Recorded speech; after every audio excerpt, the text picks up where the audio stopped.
Welcome back to Metafanfic, the place where your favorite words get rewritten. This video included a self-recorded human introduction in the first 30 seconds, followed by AI-generated narration for creative storytelling purposes. If you love powerful what-if stories, you are in the right place. Before we begin, hit that subscribe button so you never miss a new twist in the wizarding world. Today's story one of more exciting at second part. What if Harry and Ginny learned the truth together before the war began? Let's dive in. Here is short summary. When Harry learns Voldemort plans to kidnap someone close to him, Ginny is sent to Privet Drive for her own safety. Forced together under one roof, the two uncover hidden truths, old wounds, and long-buried secrets about Harry's past. What begins as protection becomes a year of growth, trust, and self-discovery, changing both their lives before the war truly begins. But before we start, if you want more stuff like this, then be sure to subscribe and like this video. And if possible, share this video with your friends. Now let's start the story. The sky was gray with the approach of dusk. The long shadows of the trees darkened a large cage that stood in the center of the clearing where Voldemort usually met with his followers. Voldemort peered through the bars, blocking Harry's view of the occupant, as the Death Eaters clustered around the cage, laughing. Harry felt a burning mix of frustration and rage emanating from Voldemort as the Dark Lord raised his wand and spoke. Crucio. Harry stiffened at the pain in his scar, but stood firm and the pain receded to the dull itch typically left from Ginny's healing. It was a man's voice, but the muted half-groans he was emitting were far different from the usual screams of victims of the Cruciatus curse. This man was obviously used to pain. Finally it was over and the man was left panting on the bottom of the cage. "I will never tell you anything, Voldemort," he said evenly. "Pain is nothing to me." "Interesting," came the dispassionate voice of Voldemort. Harry would never have guessed that the Dark Lord was angry if he couldn't feel the dark emotion swirling around him like a vortex, pulling his consciousness towards Voldemort. "So used to the pain of your curse. So used to the feeling of your bones breaking into a million pieces and reforming that the Cruciatus curse doesn't bother you. Interesting. And what of the pain of knowing that you have been betrayed? I knew that you were the secret keeper the very same day you were appointed because one of your beloved students betrayed you. Ah, but of course you are used to betrayal. Perhaps you should have made your friends in Hufflepuff." A snigger ran through the ranks of the Death Eaters, cut off immediately as Voldemort continued. "No matter, I bided my time for a very good reason. I have another way to make you talk. Wormtail, bring her forward." Harry felt peculiarly emotionally detached as he watched the man who had betrayed his parents drag a tiny girl towards the cage. Harry judged she was about 4 years old and she had curly blonde hair. Although she was struggling violently, alternately kicking her captor in the shins and digging in her heels, she had no chance against the grown man pulling her along. "Everyone back," called Voldemort, stepping back himself, and Harry got his first look at the man in the cage. He had graying hair and tattered robes, although he looked fairly young.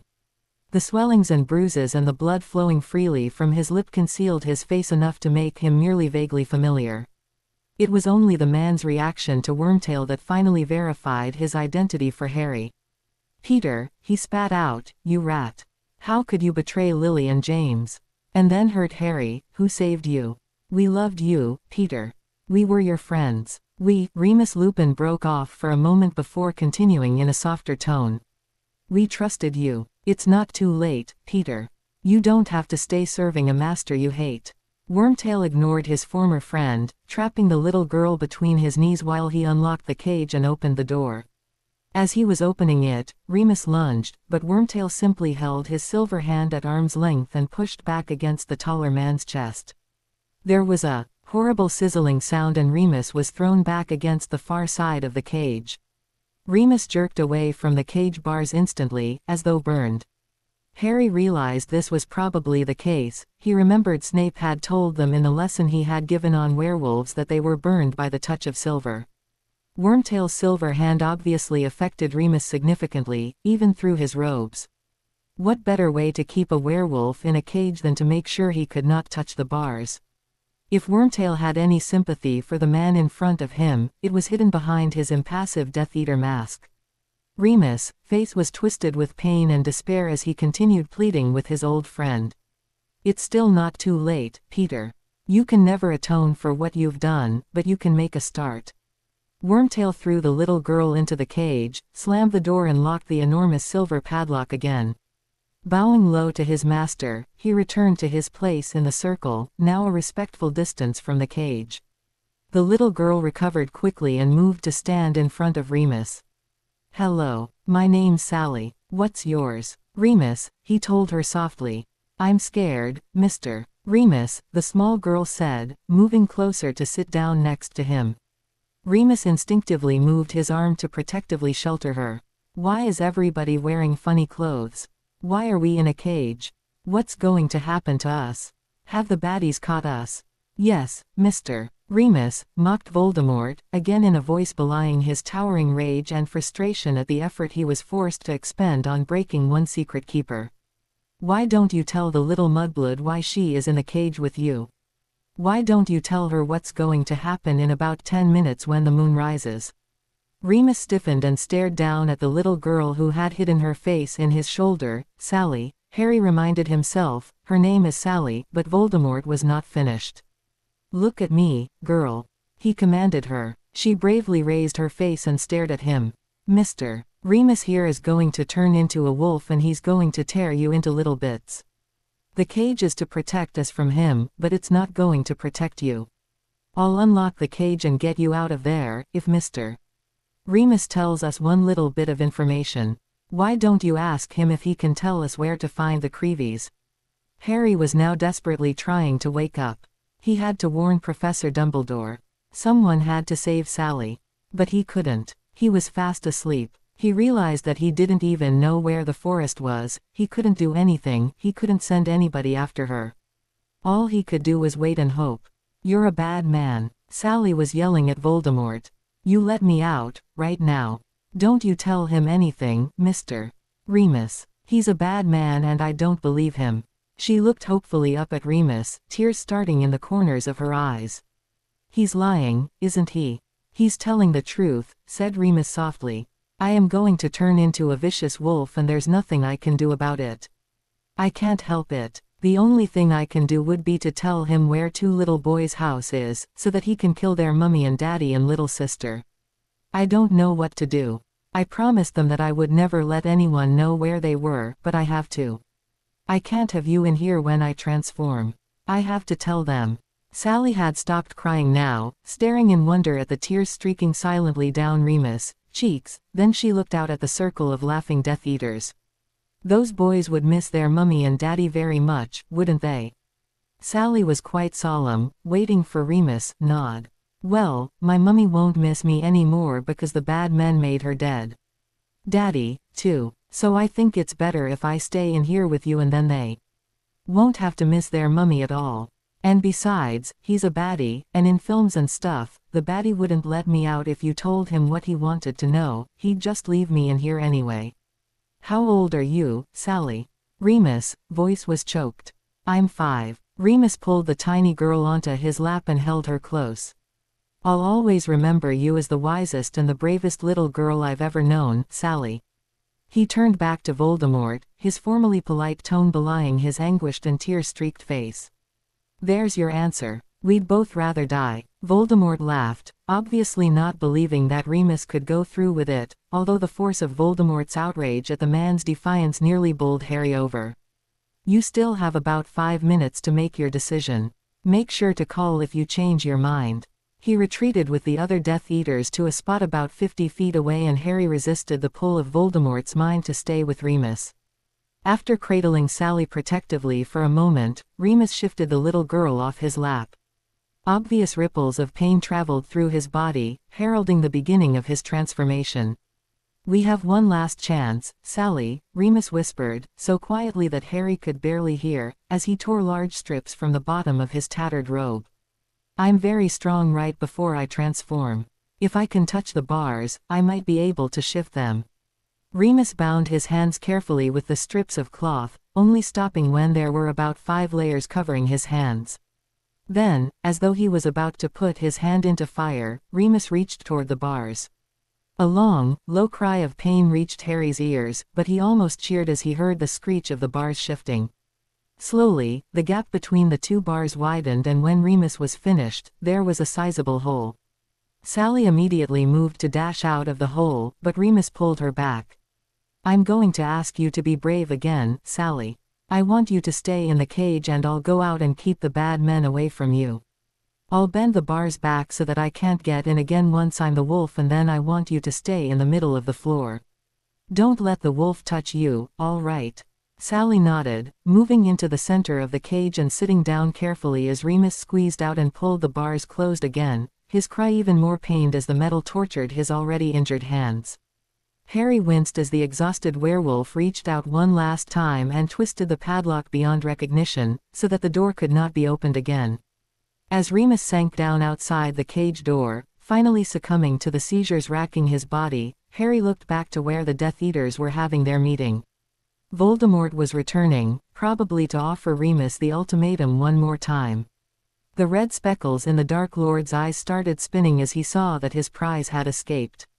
"Wormtail!" he roared, and the balding man came running. "Put him back in the cage. He won't escape this easily." Wormtail moved forward, holding his silver hand threateningly in front of him, but it was obvious that he was too late.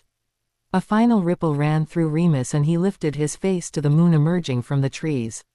The sound of his professor's bones shattering made Harry flinch as the now part wolf howled in agony.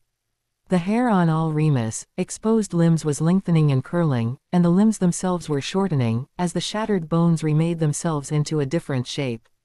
It was all over in a few seconds, and Moony, twice the size of a normal wolf, shook himself off and lunged for Peter Pettigrew. The animagus squeaked and transformed, running for his life towards the trees, his silver paw flashing in the light of the full moon. The wolf gave up on the rat as a lost cause and turned to survey the rest of the clearing, his unreasoning eyes bloody red and his yellow teeth dripping thick ropes of saliva. The Death Eaters had all discreetly disapparated, leaving Voldemort alone in the clearing. Moony leapt forward with a feral growl, and the Dark Lord disapparated just as the werewolf's jaws were about to close around his throat, sending Harry back to his bed. Harry watched the entire nightmare again with Dumbledore and Ginny, feeling the same sense of horror he was sure he had felt when he had seen it for the first time, although he remembered almost nothing from the initial dream. He felt a peculiar attachment to the little girl, Sally, who had lost her parents for no reason beyond the fact that Voldemort was evil. Harry could feel his hands trembling when they finally emerged from the pensieve. Stumbling falteringly into one of the armchairs in Dumbledore's office, Harry clenched his teeth. He was angrier than he could ever remember being, angry with Voldemort, angry with the Death Eaters, and angry with Peter Pettigrew, the spineless coward who had allowed all this to happen. Harry jumped as he felt Fawkes' warm weight settle on his shoulder, and the bird began to croon his unearthly beautiful song in Harry's ear. Harry closed his eyes and let the sound wash over him, calming him. When he opened his eyes again, Dumbledore was sitting at his desk, looking very grave. "I will identify the location," he said slowly, "and have a rescue party sent as soon as the moon is set. Professor Lupin and Sally will be safe in the infirmary by morning. If Madame Pomfrey deems it appropriate, you may visit them there tomorrow. Now perhaps you had both better get some rest." As soon as classes broke for lunch the next day, Harry raced for the infirmary. Ginny, although worried for Sally, did not seem to be quite as anxious as Harry, so she had decided to visit that evening instead of missing lunch. Harry reached the door of the infirmary almost before he knew it. 2 beds were curtained off at the far side of the room, and he had taken a step towards them before he even realized it. He halted immediately. It would not do to get on Madame Pomfrey's bad side now. He wanted to be able to visit Remus as much as possible. "Madame Pomfrey," he called softly, and the matron appeared from her office. "Not more visitors," she cried. "There have been visitors in and out all morning." "Oh, it's you, Potter," she sighed. "Professor Dumbledore told me to expect you. Why he won't let my patients rest, I don't know." "This is an infirmary," she said indignantly. "Please, Madame Pomfrey," wheedled Harry. "I won't be long, I promise." "All right, go ahead," she huffed. "It's not like he's getting any peace and quiet anyway. But don't tire him out. He's had a rough night and he's likely to be in here for 4 months or so recovering from silver poisoning this bad." 4 months. Harry stared at her for a moment, as she bustled back towards her office, before coming to his senses and walking over to the two curtained-off beds. "Knock, knock," he announced, standing just outside the curtain. "Come in," came a quiet, childish voice. Harry slipped through the curtains, closing them behind him before he turned to survey the scene. Sally sat, with a large picture book open on her lap, on the bed next to Remus, who was fast asleep. "Shish," she said sternly. "Mr. Remus needs to sleep." She paused, as if considering his trustworthiness, before continuing, "Please don't tell the dragon lady that he's asleep or she'll make me leave." "I won't," said Harry softly. Despite this unflattering description of Madame Pomfrey, Harry felt that Sally must have the motherly matron wrapped around her little finger. Otherwise she would never have been allowed to be sitting in the same bed as Remus, even if she was only technically allowed when he was awake. Harry looked carefully at Remus. His old professor's hands were covered with enormous bandages and Harry could see an oily-looking yellow paste oozing out from underneath them. Remus looked pale and worn between the bruises, cuts, and abrasions that almost completely covered his face. The pain he was enduring was visible, even in sleep, from the tension in his muscles. "How is he?" asked Harry, moving closer to Remus to get a closer look at his hands. "Stop!" cried Sally in sudden panic, halting him in his tracks. Seemingly remembering her own command about being quiet, she continued in a lower, but still panicky voice. "How do I know that you're not one of the bad people?" Harry stared at the clearly terrified little girl for a moment, his mind racing. She had obviously been traumatized by the events of the previous night, who wouldn't have been? But how could he reassure her? "Mr. Remus was a friend of my father," he started softly. "I would never hurt him. If it makes you feel better though, I could give you my wand. If you had my wand, I couldn't do anything to hurt you or Mr. Remus, even if I was one of the bad people." Sally regarded him seriously for a moment and then nodded shakily.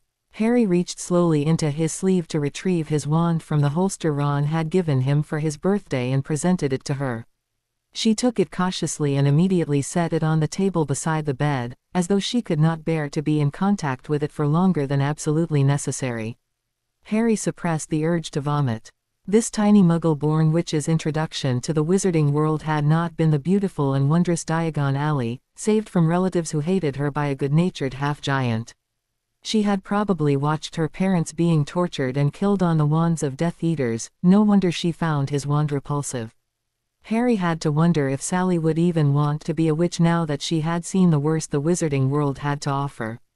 She seemed much more open to him now that he was without his wand, however, so he sat down on the bed that was obviously meant to be hers and tried to start a conversation. "What's the book you're reading, Sally?" "I can't read, but I know all the letters," she assured him brightly. "Mr. Remus fell asleep halfway through the first page, so I was just looking at the pictures. Would you like me to read it to you?" asked Harry gently. Sally's face lit up. "Oh, yes, please. It's so boring in here, but I don't want to leave Mr. Remus." She slid carefully down from Remus' bed and climbed up next to Harry. "He makes me feel safe," she added in a small voice. "I'm glad," replied Harry softly. He took the book from her and inspected the front cover, groaning when he saw the title, Harry Potter, The Boy Who Lived. "Mr. Remus said this is a true story," said Sally blithely, "to tell me about the bad man who killed Mummy and Daddy.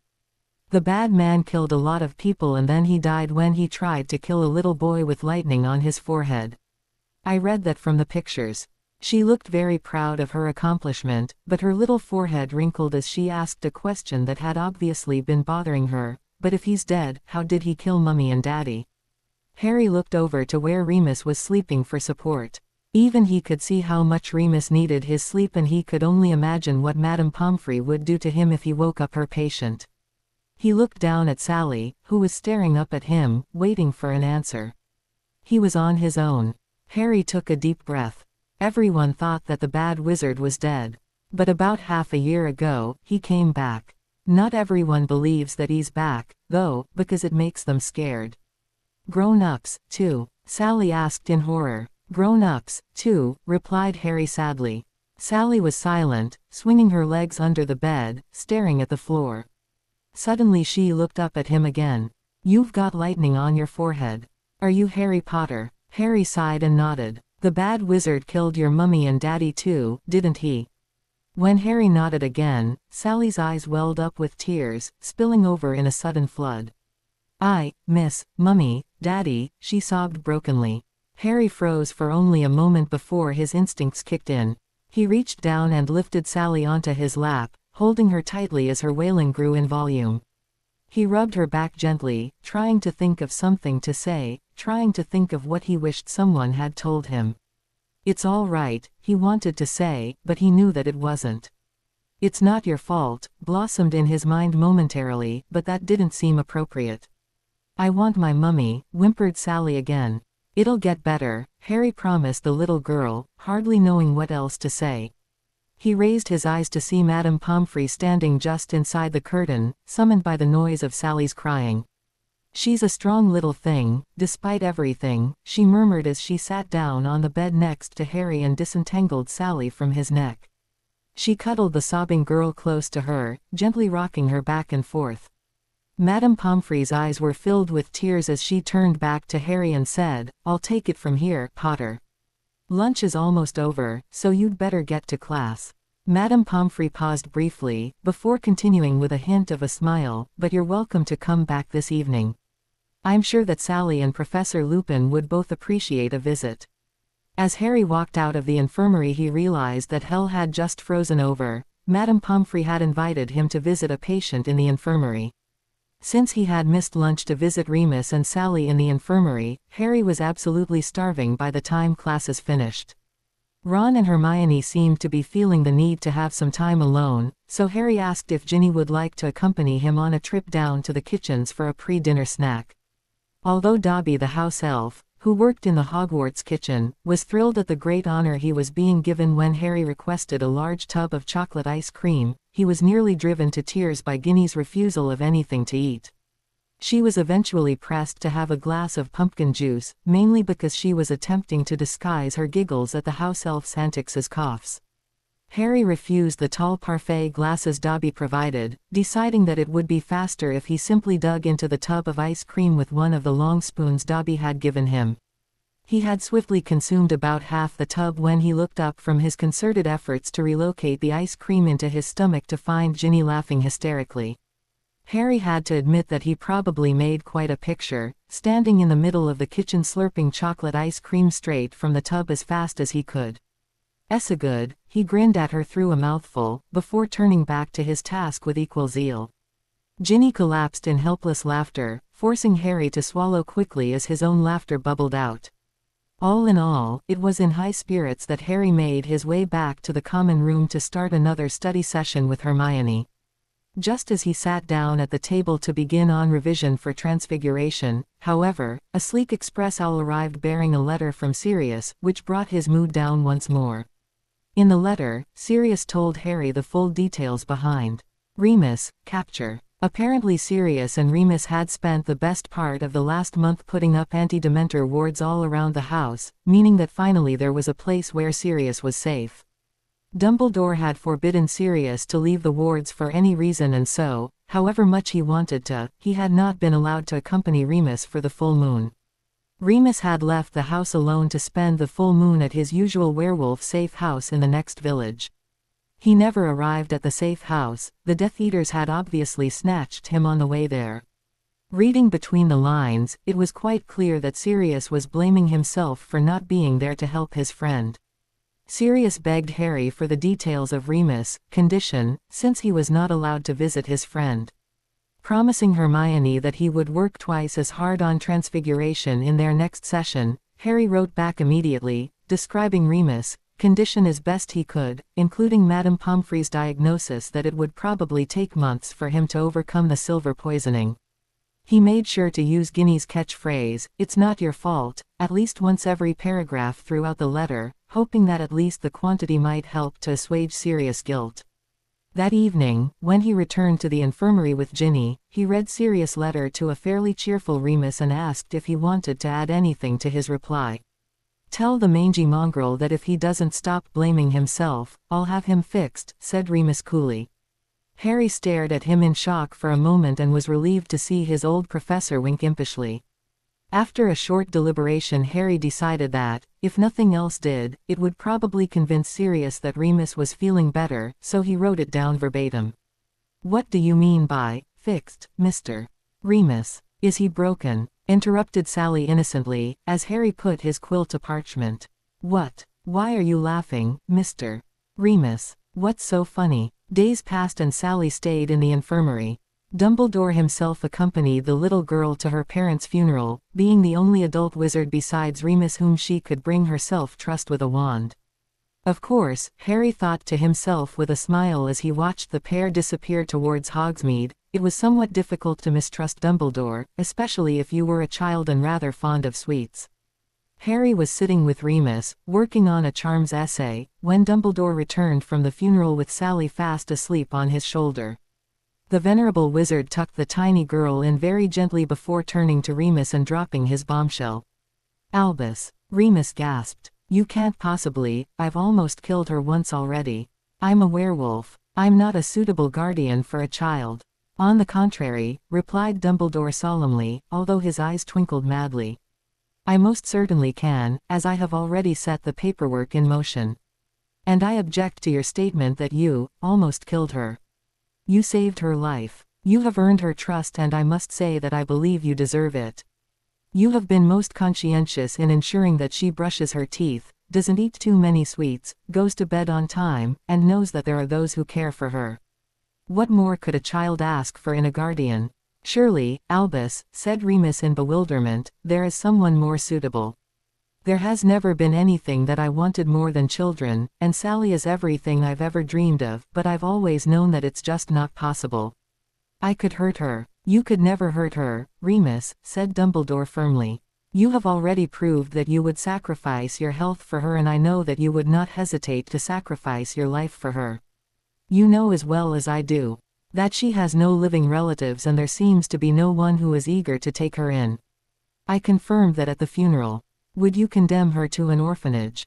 Do you really think that they could possibly provide her with the love and attention she needs to help her through this terrible time?" Harry quietly excused himself as Remus opened his mouth to object once more, not wanting to intrude on what was obviously turning out to be a private conversation. He hid a private smile as he slid out through the curtains. From the sounds of things, Remus didn't have a chance of convincing the implacable headmaster that he was an unsuitable guardian for Sally. Harry was in full agreement with Dumbledore on this subject. Remus was already 10 times the parent to Sally that the Dursleys had been to him, even if Remus couldn't see that himself. Harry continued to visit the infirmary almost every day, reading Sally stories, playing games with her, and generally introducing her to the more pleasant aspects of the wizarding world. Sally was particularly impressed with Harry's invisibility cloak, which turned out to be of excellent use in a tremendously long game of hide-and-seek. Harry always seemed to forget to hide a hand, a foot, or a head, while Sally was no more difficult to find because she gave herself away immediately with hysterical giggling. Harry politely ignored the giveaways and pretended not to know where she was, floundering around at the opposite end of the infirmary, causing Sally to giggle even more uncontrollably. The pivotal point in Harry's campaign to show Sally that the wizarding world was not all dark curses and Death Eaters came when Madame Pomfrey refused to let Harry bring Hedwig into the infirmary to show Sally, claiming that the bird was unhygienic. She did, however, let Harry take Sally out of the infirmary so she could go up to see all the owls for herself. The owlery was as dark and smelly as ever, the sound of rustling feathers filling the air as jewel-bright eyes winked down at them from all sides. Sally stood in the middle of the floor, staring up at all the owls in open wonder. Harry called Hedwig down to him and showed Sally how she liked the feathers at the back of her head and neck scratched, and then coaxed her onto Sally's shoulder. Sally could hardly contain her glee as she petted the snowy white owl. Hedwig sent Harry a long-suffering expression, but leaned her head back blissfully into the small girl's caresses. Sally took the stairs 2 at a time all the way back to the infirmary and burst in excitedly, racing over to where Madame Pomfrey was changing Remus' bandages. "Well, really," cried Madame Pomfrey, "what is this about? I'm going to be witch when I grow up, so I can have an owl." cried Sally as she climbed back up onto the bed beside Remus, who smiled indulgently at her. I want a white owl like Harry's. Her name's Hedwig and she's a snowy owl. She's beautiful, Mr. Remus. When I get an owl I'll scratch her behind her head where she can't reach, like this. She held up her finger in an approximation of scratching a bird's head. And, I'll call her, Sally's brow furrowed as she thought hard, then smoothed again as she came up with a suitable name. Yogurt. Sally seemed quite offended when Remus, Harry and Madame Pomfrey all burst out laughing. What? She asked indignantly. I like yogurt. And, it's white like a snowy owl. I can call my owl Yogurt if I like. Harry laughed all the way back to Gryffindor Tower. The third week of December arrived bringing not snow, but sleet. Harry had cancelled Quidditch practice until the weather improved. Even though Oliver would probably have made them play in this weather, Harry couldn't help but worry that his team would end up in the hospital wing if he insisted that they spend several hours per day soaked to the bone with icy water. Harry trudged alone up to the common room after the last class of the day. Although Ron and Hermione had been fantastic about including Harry in everything they did and refraining from most overt demonstrations of their love in his presence, he was beginning to feel a little left out by the whole thing. They had started laughing together at the strangest things, like when Seamus asked anyone to pass the salt. Harry had stopped asking them to explain because whenever they tried, it didn't seem funny in the slightest. Mostly he could just ignore them. Then there were days like today.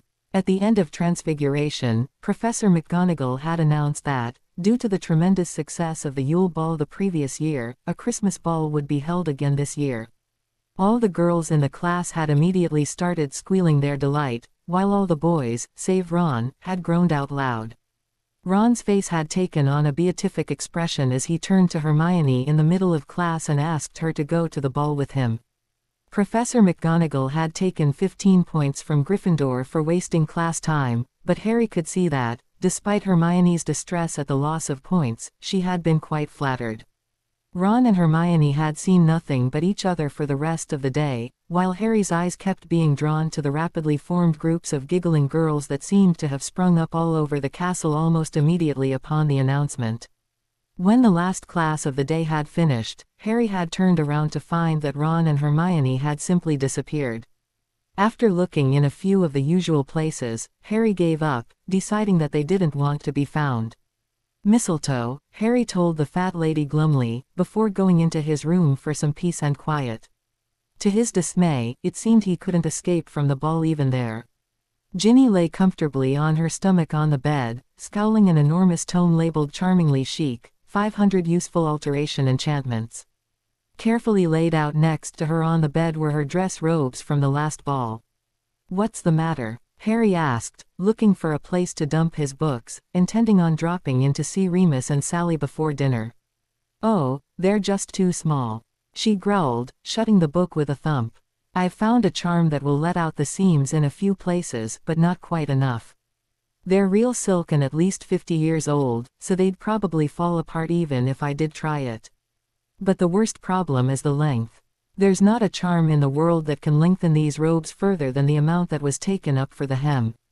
I've grown 8 inches in the last year. 8. That means that even if I let them down all the way, they'd be 6 inches off the floor. It's impossible. Absolutely impossible. An idea suddenly sprung to life in Harry's mind.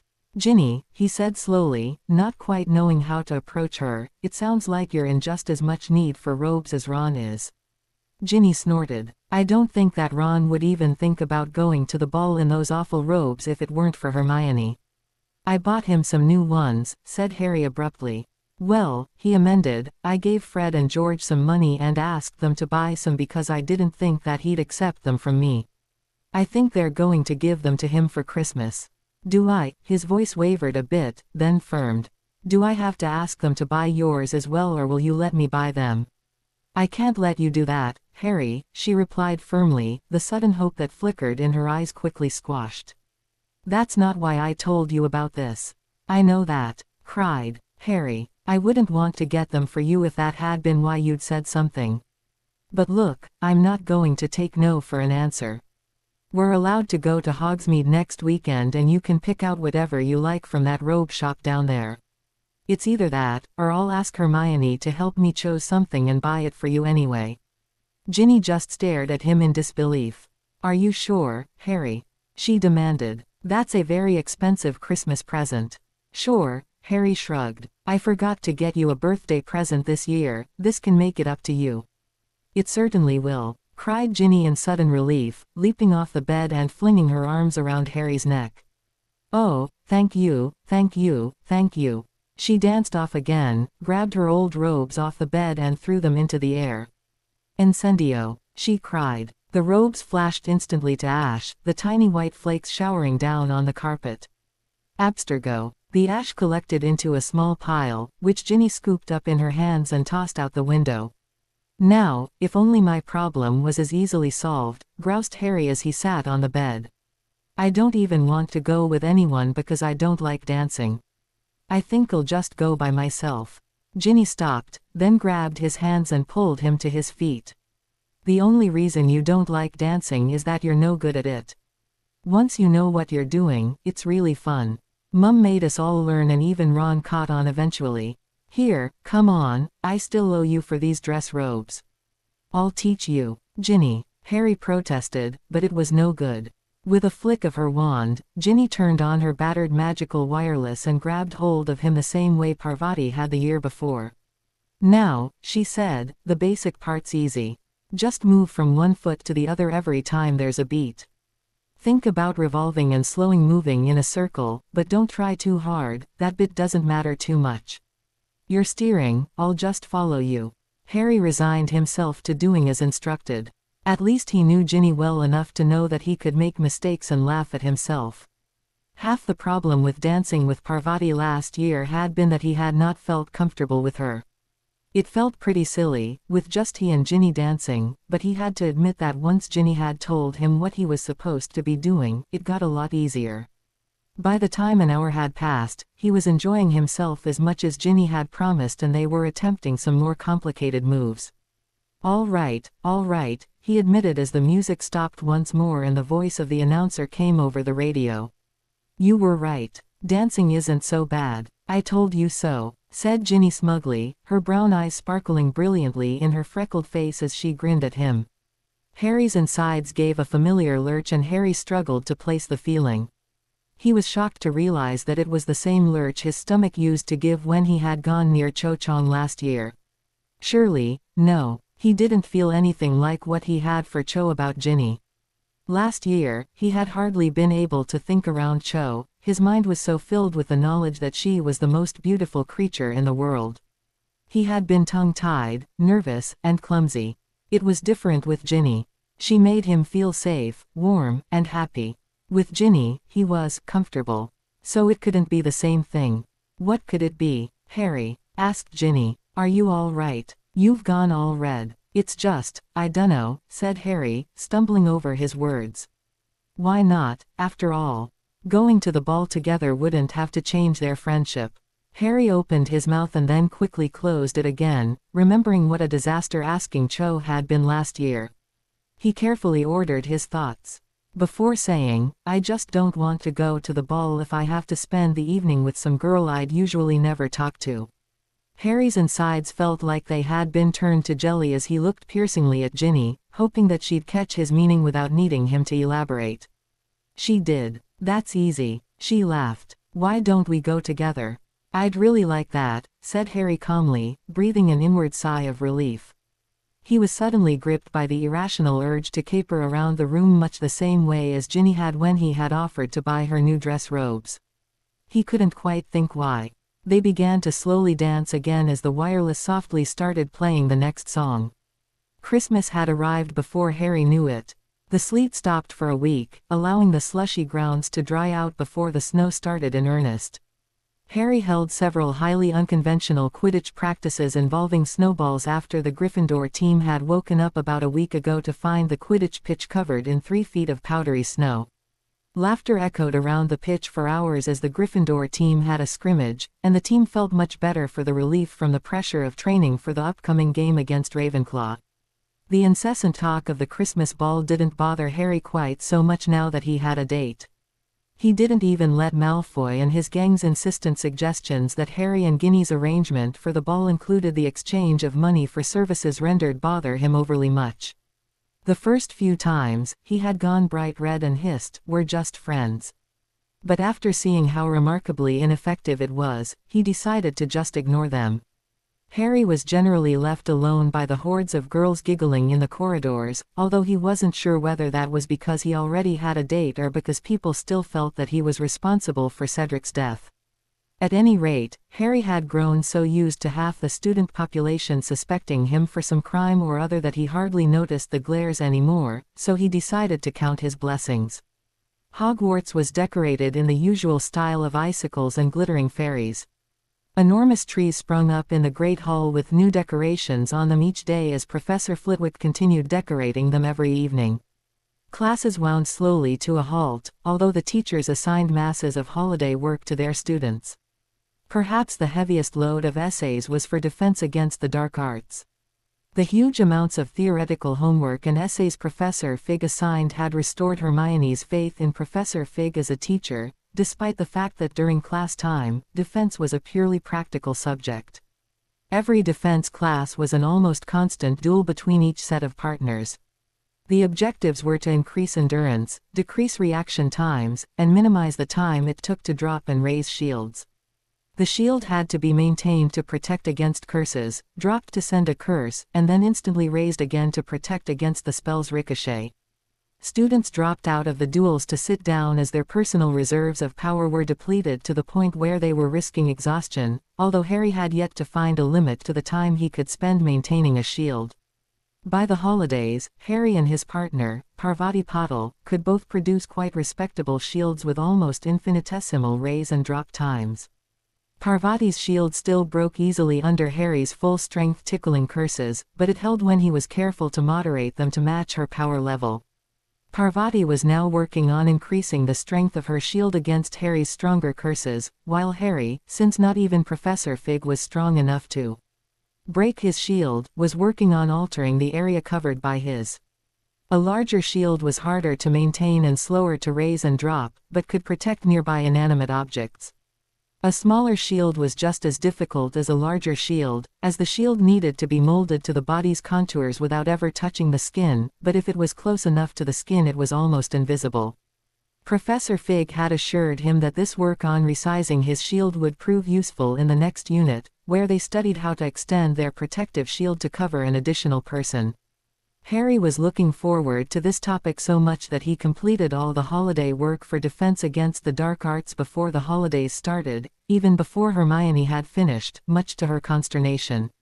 Harry was woken early on Christmas morning by Ginny prodding him beneath his ribs, where he was most ticklish. In a sudden movement, he rolled the two of them over, expertly trapping both her hands above her head. "I surrender," she cried frantically as he pulled the bottom of her pajama shirt up slightly to expose her stomach. She batted her eyelashes ridiculously at him. "You wouldn't tickle a defenseless girl, would you?" "Of course not," said Harry, feigning innocence. "I would, however, tickle you." Ginny shrieked and writhed helplessly as Harry tickled her mercilessly for several seconds before releasing her. "Now, shall we open our presents?" he asked. Ginny dived immediately for the gold box containing her new dress robes and reverently pulled them out of the protective tissue paper.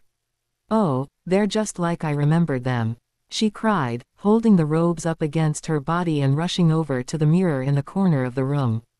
Harry considered himself to be almost an expert on the subject of dress robes after the day he had spent shopping with Ginny.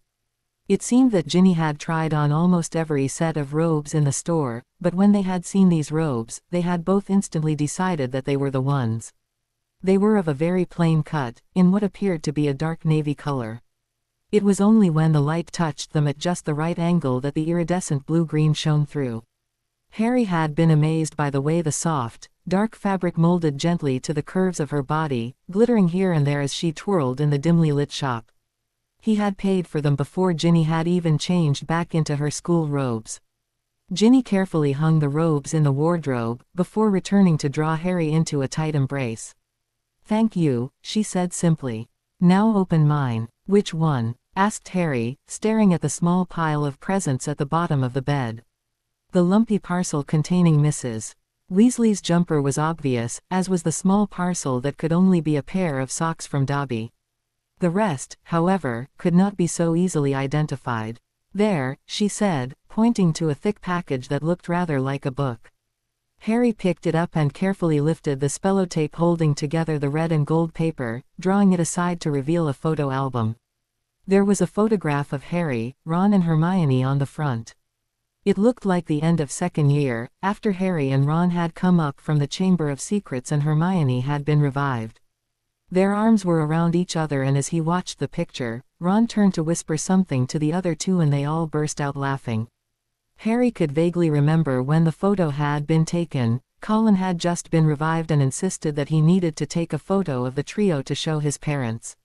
As he turned the pages carefully, each photograph brought back floods of memories of all his years at Hogwarts. There was a picture of the sobbing Oliver Wood holding up the Quidditch cup from third year. Another showed a particularly good shot of his battle with the Hungarian Horntail the previous year. The miniature Harry in the picture dove frantically around the frustrated dragon as it breathed jets of fire at him.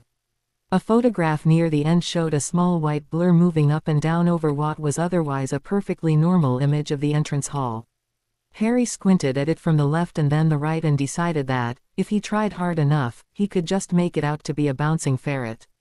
"I thought," said Ginny tentatively, "that you should have an album to remember all the good times you've had here. Your only photos are those ones of your parents and I know that they're great, but they make you a bit depressed. You can look at these if you're ever feeling a bit down." Harry stared at her in gratitude and then pulled her close in a hug. "Thank you," he said. "This is exactly what I needed. I don't think I'll ever be able to be depressed again." "Well, that was the idea," she replied. "I'm getting a bit sick of telling you that it's not your fault, you know." Harry burst out laughing. Between gasps, he managed to push Ginny back onto the bed and pin her down, starting to tickle her again. It was some time before any of the rest of their presents were opened. "Harry!" shrieked Sally, racing across the room to grab Harry around the legs as entered the infirmary that afternoon. "Thank you. She's even beautifuler than Hedwig. She's the most beautiful owl ever." Remus smiled at him from his bed as Harry lifted Sally into his arms and walked over to him. Remus was looking quite a bit better now that the bruises had faded and his split lip had closed over, although his hands were still heavily bandaged and his overall pale and sickly complexion had not improved. "Your present caused quite some excitement this morning," he remarked dryly. "Although I haven't managed to change her mind about calling the poor thing yogurt." "Mr. Remus," said Sally indignantly, shaking a small finger in what was probably an unconscious imitation of Madame Pomfrey. "Yogurt is a perfectly good name for an owl." "That's right, Sally," Harry laughed, swinging the little girl around. "Yogurt is a perfectly good name for an owl. I never expected you to change your mind. Now how about we take her up to the Owlery so that Madame Pomfrey's not so cranky and then you can come and have a snowball fight with me and my friends." The snowball fight lasted most of the way through the afternoon. Sally was completely exhausted by the time Ron and Harry finally called a truce, long after Hermione and Ginny returned to Gryffindor Tower to begin preparing for the ball. "I can't walk, Harry," moaned Sally, as they start the trek back to the castle. The little girl demonstrated by falling face down into the snow and struggling gamely to get up. "My legs are too heavy."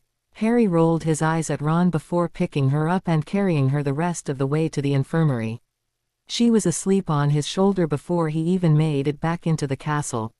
When he finally returned to the head dormitory, he was surprised to find it empty, but since Ginny's dress robes and toiletries were gone, he decided that she must have gone to get prepared with the other girls.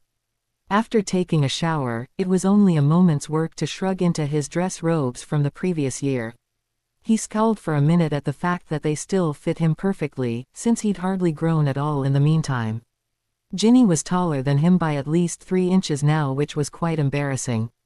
Attempting to comb his hair into some semblance of order took longer, although he gave up after only a couple of minutes due to the rude comments from his mirror. As he slipped out through the door to the head dormitory, scrubbed and dressed for the ball, his eyes fell on a sight that made him hide a smile of pride. "Wow, Ron," he exclaimed, feigning surprise. "Where'd you get the new robes?" Ron's ears turned bright magenta as he looked down at his brand new, royal blue dress robes. There was not a hint of lace anywhere. The twins gave them to me for Christmas. No idea how they afforded it, or why, but they don't seem to be hexed in any way. Ron glared mistrustfully at Fred and George, who were just making their way out the portrait hole with their dates. I'm wearing muggle clothes underneath, in case they turn invisible halfway through the night or something. I wouldn't put it past them, grinned Harry, but maybe they're perfectly normal and they're just doing it to make you worry about nothing all night. Yeah, that'd be like them all right, huffed Ron. I'm just going to try to forget about it and enjoy the ball. Make sure you let me know, though, if anything goes wrong. Ron, breathed Hermione, appearing at the bottom of the girls' staircase before Harry could do more than give Ron an amused nod. You look. So do you, Hermione, replied Ron in a trembling voice, his ears returning to their bright magenta color. Harry turned to look. Hermione did look nice, but he didn't interrupt because she had eyes only for Ron. Her hair was twisted into the same elegant knot she had worn the previous year and her robes were a deep purple color, swishing gently about her feet as she moved towards Ron. When she reached him, she stood on tiptoes to whisper something softly in his ear. Ron's face flushed even more and he reached out to grasp her hand. The two made their way over to the portrait hole without even a backward glance at Harry. They look good together, don't they? Whispered a voice from behind him. Ginny looked slightly self-conscious as Harry turned to look at her. Her hair had been swept loosely away from her face, with the exception of the slight curls gently escaping from around the edges. The elegant blue-green robe sparkled slightly in the flickering light of the fire as she moved forward to meet him. You look lovely, Ginny, said Harry, gulping slightly as he extended a hand to her. Likewise, she grinned at him, taking his hand without hesitation and leading him over to the portrait hole. They followed Ron and Hermione at a discreet distance, giggling slightly at how wrapped up the pair seemed in each other. The evening passed much more pleasantly than the previous Yule Ball had. Conversing with his three closest friends during dinner was much more enjoyable than being stuck at the high table with no one to talk to but Percy and Parvati. Harry even found himself enjoying being dragged up onto the dance floor by Ginny as soon as Exploding Cauldron, the band Dumbledore had booked for the night, struck up the first tune. Perhaps, however, that was partially because he had been laughing so hard at Ron's resistance to dancing with Hermione. Even Draco Malfoy's insinuations couldn't dampen Harry's spirits as Ginny kept him in stitches with her constant monologue about how the blonde boy had been so desperate he had needed to invite a pug dog to the ball. In the end, Harry and Ginny danced almost every dance, sitting down only once or twice to rest their aching feet and moisten their parched throats. As the last song died away, Harry held Ginny closer to him than was strictly necessary for the dance. I'm glad you asked me to the ball, he whispered in her ear. I've had a wonderful night. So have I, Harry, said Ginny, almost so softly that he couldn't hear it. More than you can imagine. The holidays passed, as all holidays eventually do. The last week seemed to go so fast that Harry felt almost as though he had blinked on Sunday afternoon and suddenly it was Friday. Harry had continued to hold Quidditch practice all through the holidays since the entire team, including the reserves, had stayed behind for the Christmas ball. Their upcoming match against Ravenclaw was gnawing at Harry's mind. From what Colin had managed to find out from spying on their practices, Cho Chang seemed to be rather apathetic about Quidditch in general, much to the disgust of Roger Davies, the captain. However, since the Ravenclaw reserve seeker had now finished at Hogwarts, Cho would have to play despite her distractions. According to Colin, however, the Ravenclaw chasers, beaters and keeper more than made up for their poorer seeker. All the last-minute strategies, warnings, and advice he had talked over with the team the morning of the match raced through Harry's mind as he stepped forward to shake Roger Davies' hand. He smiled and returned the other captain's nod confidently despite the quivering bundle of nerves lying in the pit of his stomach. Then he stepped back to join his team, mounted his broom and, veep, went Madam Hooch's whistle. They were off. Welcome to today's Quidditch match, Gryffindor vs Ravenclaw. Came Lee Jordan's magically magnified voice as Harry soared above the pitch, his nerves leaving him as usual in the thrill of flight. Ravenclaw in possession, chasers Levitt and Robinson passing the quaffle between them as they close in on. Harry tuned out the commentary, trying to concentrate on finding the snitch. Cho seemed to be trying to mark him rather than searching for the snitch herself, but she was so far behind him that Harry couldn't feel her presence and had to keep looking back to check where she was. A bellow from the crowd alerted Harry to the fact that Ravenclaw had just scored the first goal, and he stared down at Ron, who was shaking his head and looking angry enough to kill. Obviously Colin had been right about the Ravenclaw team's form. Harry redoubled his efforts to search for the snitch, zooming from one end of the pitch to the other, leaving poor Cho far behind. The game progressed well for Gryffindor, although it was certainly close. By the time Harry caught his first sight of the snitch, the score was 80-50, with Gryffindor 30 points in the lead. As the golden glitter of the snitch caught his eye high up at the Ravenclaw end, Harry instinctively checked for Cho's position.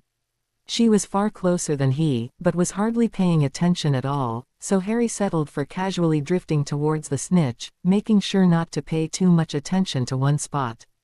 Obviously he hadn't been subtle enough, because Davies looked shrewdly at the point his eyes kept returning to and made the connection. "Pay attention, Cho," he roared. "It's over there." George, who had been about to beat a bludger towards the Ravenclaw keeper, altered his aim at the last minute, sending it towards Cho. Waking up for perhaps the first time in the game, Cho rolled out of the way of the oncoming bludger just in time. Harry was forced to duck the other bludger as the Ravenclaw beaters sent it at his head. In the confusion, the snitch disappeared. The game turned in an instant. George seemed to have seriously sprained his wrist. When he changed his aim, his body had been set the wrong way to take the force of the bludger.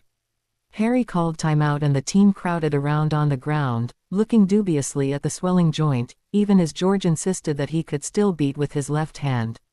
The discussion was halted when Madame Pomfrey came over to check on him and sternly informed George that he was not allowed to continue playing.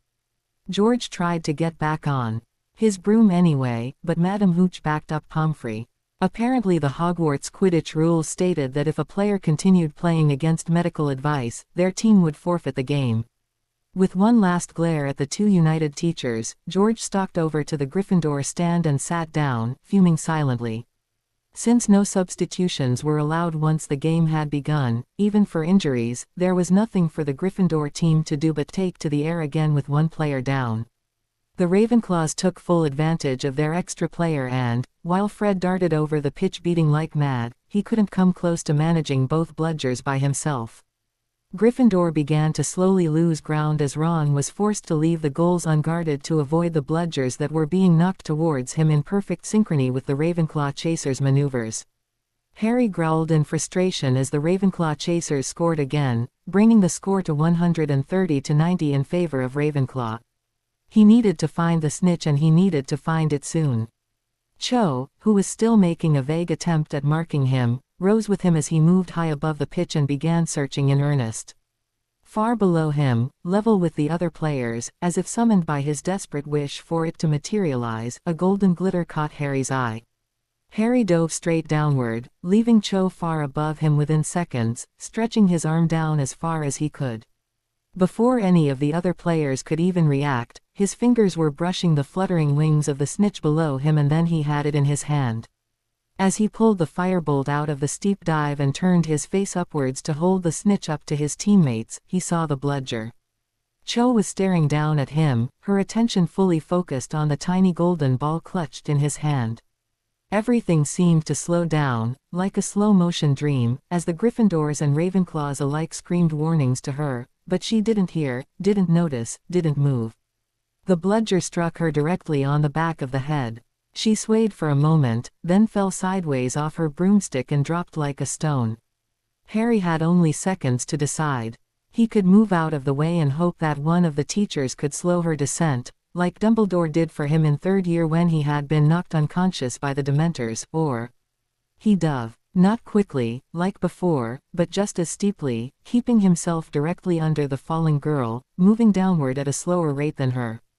As her falling body caught up to him, he matched his speed to hers, so that they were traveling at exactly the same rate. Harry shoved the snitch inside his robes, freeing one hand, and reached out to pull her awkwardly onto his broom in front of him. He gripped her waist tightly with his free arm as he attempted to pull the broom out of the steep dive. The firebolt responded sluggishly, slowing their descent slightly, but protesting under the weight of 2 riders. Harry strained backwards, pulling Cho firmly against him in an attempt to bring the balance further back on the broom, still desperately trying to pull up with his other hand. Finally, mercifully, the broom responded. Bit by bit, their descent slowed and Harry landed with a bump on the grass just in front of the teacher's stand. Madame Pomfrey was there in an instant, floating the unconscious Cho onto a conjured stretcher and bustling away towards the infirmary, the stretcher scurrying along in front of her like an errant child. 50 points to Gryffindor, I think, said Dumbledore merrily, stepping off the stairs leading down from the teacher's stand. Snape and McGonagall were behind him. Snape's scowl could have melted a cauldron at 50 paces, while McGonagall seemed to be alternating between amazement and outrage. Outstanding flying, continued Dumbledore, apparently unaware of his teacher's ire. Much more effective than a levitation charm. Perhaps I should ask you to fly around near the ground at all our Quidditch matches. Harry stared at him blankly and Dumbledore smiled kindly. Do you still have the snitch? Harry nodded, feeling a strange, sticky wetness on his hand as he reached into his robes to pull out the snitch. Feeling strangely detached, Harry reached out his hand and gave the snitch to Dumbledore, then looked down at the front of his bright red Quidditch robes. There was a dark maroon patch staining the front just where Cho's head had lain on his shoulder. Blood. At that the princess quickly opened her eyes and wakened from her long, long sleep. Just then, the spell was broken. The princess rose to her feet, holding out her hand to the prince. The whole castle woke up, too. Everybody rose to their feet and they all stared round in amazement, wondering what had happened. A few days later, the castle that only a short time before had lain in silence, now rang with the sound of singing, music and happy laughter at the great party given in honor of the prince and princess, who were getting married. And they all lived happily ever after. Harry closed the book and looked down at Sally, whose eyes were shining with joy. "What do you say, Sally?" prompted Remus gently. "Thank you, Harry," she said obediently. "Can we go visit Yogurt?" "If you like," said Harry. Sally jumped down from the bed and grabbed her warm winter cloak. Fastening it rather haphazardly around her shoulders, she whirled to face Harry.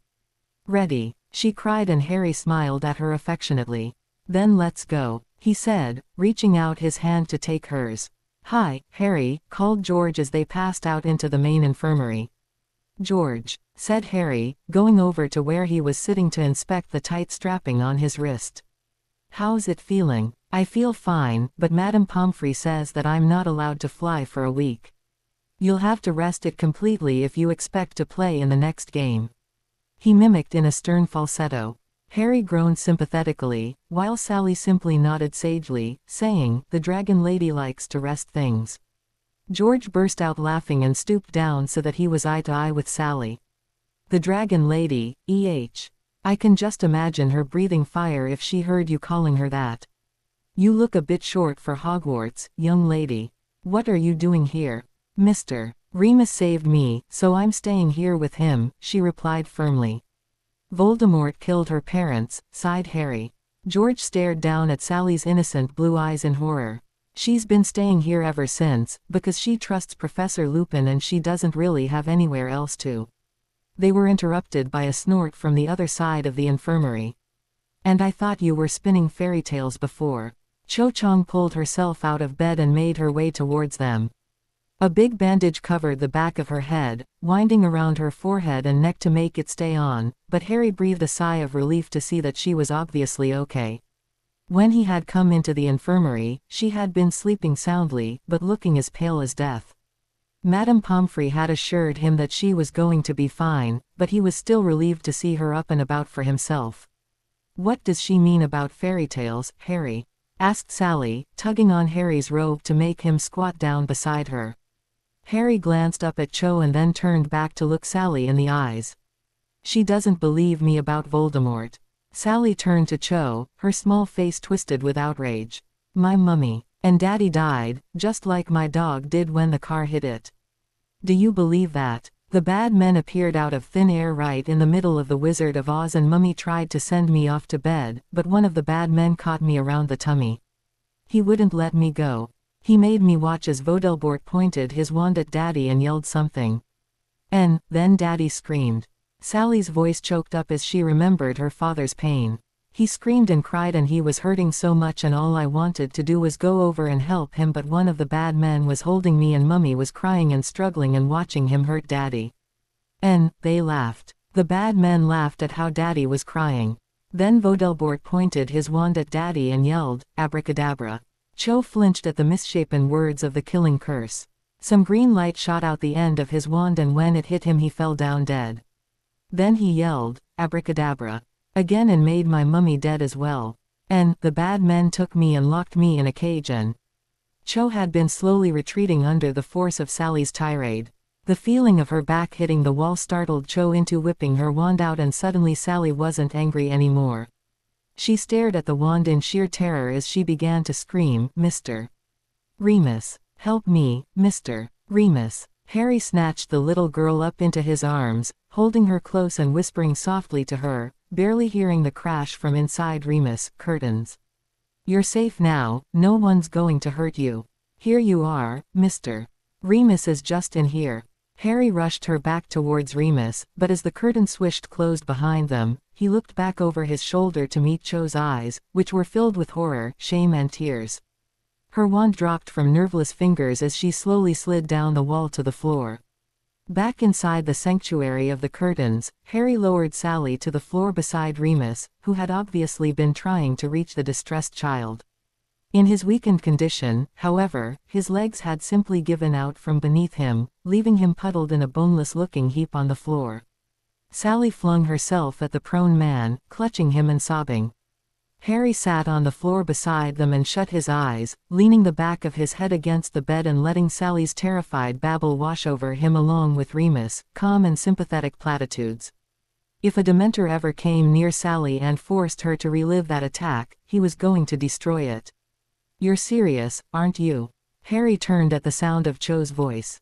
He had just been leaving the infirmary after helping Remus back into his bed. Sally's terror had slowly died down to the occasional sniffle until she finally fell silent asleep. Harry nodded solemnly to Cho, who was lying in her bed near the door of the infirmary, watching him carefully. "I'm sorry that I didn't believe you before. I think that, in a way, I always knew that it wasn't you, I just needed someone to blame. I feel like such an idiot for not even believing Dumbledore about you-know-who. That poor little girl, is she all right?" Harry nodded again. "She'll be fine. She's got Remus there to look after her, so he'll make sure she's all right. I thought she deserved to know the truth about why her parents died, so I told her all about Voldemort." Cho flinched, coming back. "I'm really sorry about Cedric, you know," Harry continued. "I blamed myself for his death for ages, before I realized that there was really nothing that I could have done. He wanted me to take the cup for myself, but I thought that he deserved it more than I did. He wouldn't take it, no matter how much I tried to tell him. I didn't know that suggesting we take it together would lead him straight to his death." Cho smiled, slightly through her tears. "I remember that set he used to get in his jaw when someone asked him to do something that he thought was wrong. He would completely refuse to change his mind. He was the perfect Hufflepuff," said Harry quietly. "Loyal and hardworking. He didn't want to take the credit for something he didn't think he deserved." "He was," she said softly. "What happened, Harry? I always thought that no one would ever tell me the truth, but now I realize that I've probably had it right before me all the time." "Can you tell me?" "I could," said Harry, "but I've got a better idea. You're probably still a little unsure about it all, so would you like me to show you, so that you know I'm not lying to you?" Cho smiled weakly. "That sounds like a very good idea, Harry. What would you suggest?" "Well, I've got a pensieve. I could put my memory of that night into it and then you could watch it." "A pensieve," breathed Cho. "Really? I'll bring it in tomorrow evening, if you'll still be here," said Harry. Cho nodded eagerly. "But in the meantime, could you do me a favor?" Cho looked at him suspiciously. "What is it?" "If Draco Malfoy comes in here to talk to you again, could you just not talk to him?" "Who?" asked Cho, seemingly puzzled. "Oh, the Slytherin Seeker. Blonde boy who seems to think that he rules the world because his dad's rich." Harry nodded, smirking at this description. "I doubt he'll want to talk to me. Last time I talked to him our conversation didn't end so well for him. Why? Harry asked suspiciously. Did you curse him or something? Well, do you remember that day I yelled at you by the lake? Sorry about that, by the way, but he followed me and started going on about how his father could do something to bring Cedric back if I helped him out. Of course I knew that he was lying, I'm not stupid. He was probably trying to get me to help him with his homework or something, I don't know. I was too angry to think straight and I'm Muggle-born, so I didn't even think about cursing him. I, kneed him quite hard in the groin. Cho looked a little abashed as Harry winced in sympathy. Sure, Draco Malfoy was his enemy, but there were some things that you didn't wish on anyone short of Voldemort. I heard from a friend, Cho continued with a wicked little smile, that he cancelled Quidditch practice for a week after that. Claimed that he was too busy with schoolwork, but that was only a month before their match against Gryffindor, so I have my doubts. Harry was unable to resist laughing at that. Ah well, he said diplomatically, at last you're channeling your anger in a constructive way. If you keep it up Slytherin won't have a hope for the Quidditch Cup. Harry whistled all the way back to Gryffindor Tower, absolutely delighted that his suspicions about Cho had been entirely wrong. Hermione, however, was horrified when he pulled her, Ron, and Ginny aside to tell them the good news. Then who is it? She gasped. If it's not Cho, then who is it? As the months passed and the O grew closer, they had no luck in determining who might be the spy. Things had been amazingly quiet on the Voldemort front. Harry surmised, with great trepidation, that either Voldemort's plans were going so well that he never got angry enough to draw Harry's dreams to him, or he was waiting for something. He wasn't quite sure which of them would be worse. The break from worrying about Voldemort was a blessing, since the teachers began to pile on huge amounts of work in preparation for the O. Harry could never remember working on schoolwork so hard in his life, and Hermione seemed almost as exhausted as she had in their third year.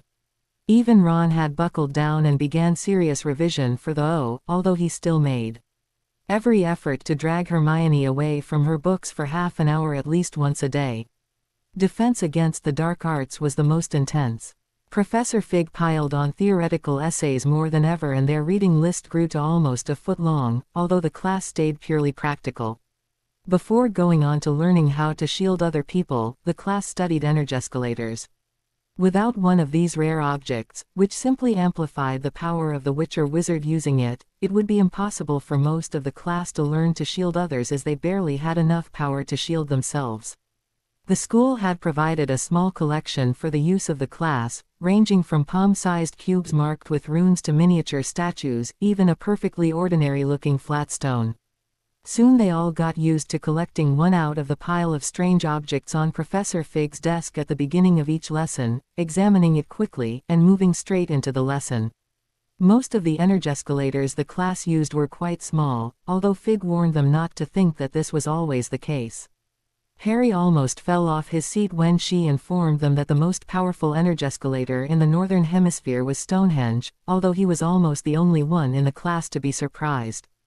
Ron stared at him as though he couldn't think of what else Harry could have thought it was. Hermione hissed that the relic had been fundamental to Dumbledore's defeat of Grindelwald in 1945, and Malfoy rolled his eyes at Harry in a superior manner. They spent several lessons learning to draw their power through the energescalators, while their partners attempted to break their shields or their concentration. Harry was even more surprised than he had been upon learning that Stonehenge had a real purpose when he examined the ring he was to be using as an energescalator in the last of these lessons. It was made of two strands, one of gold and the other of black enamel, twisted together like rope. Tiny emeralds studded the band around the entire ring, tucked in between the strands here and there.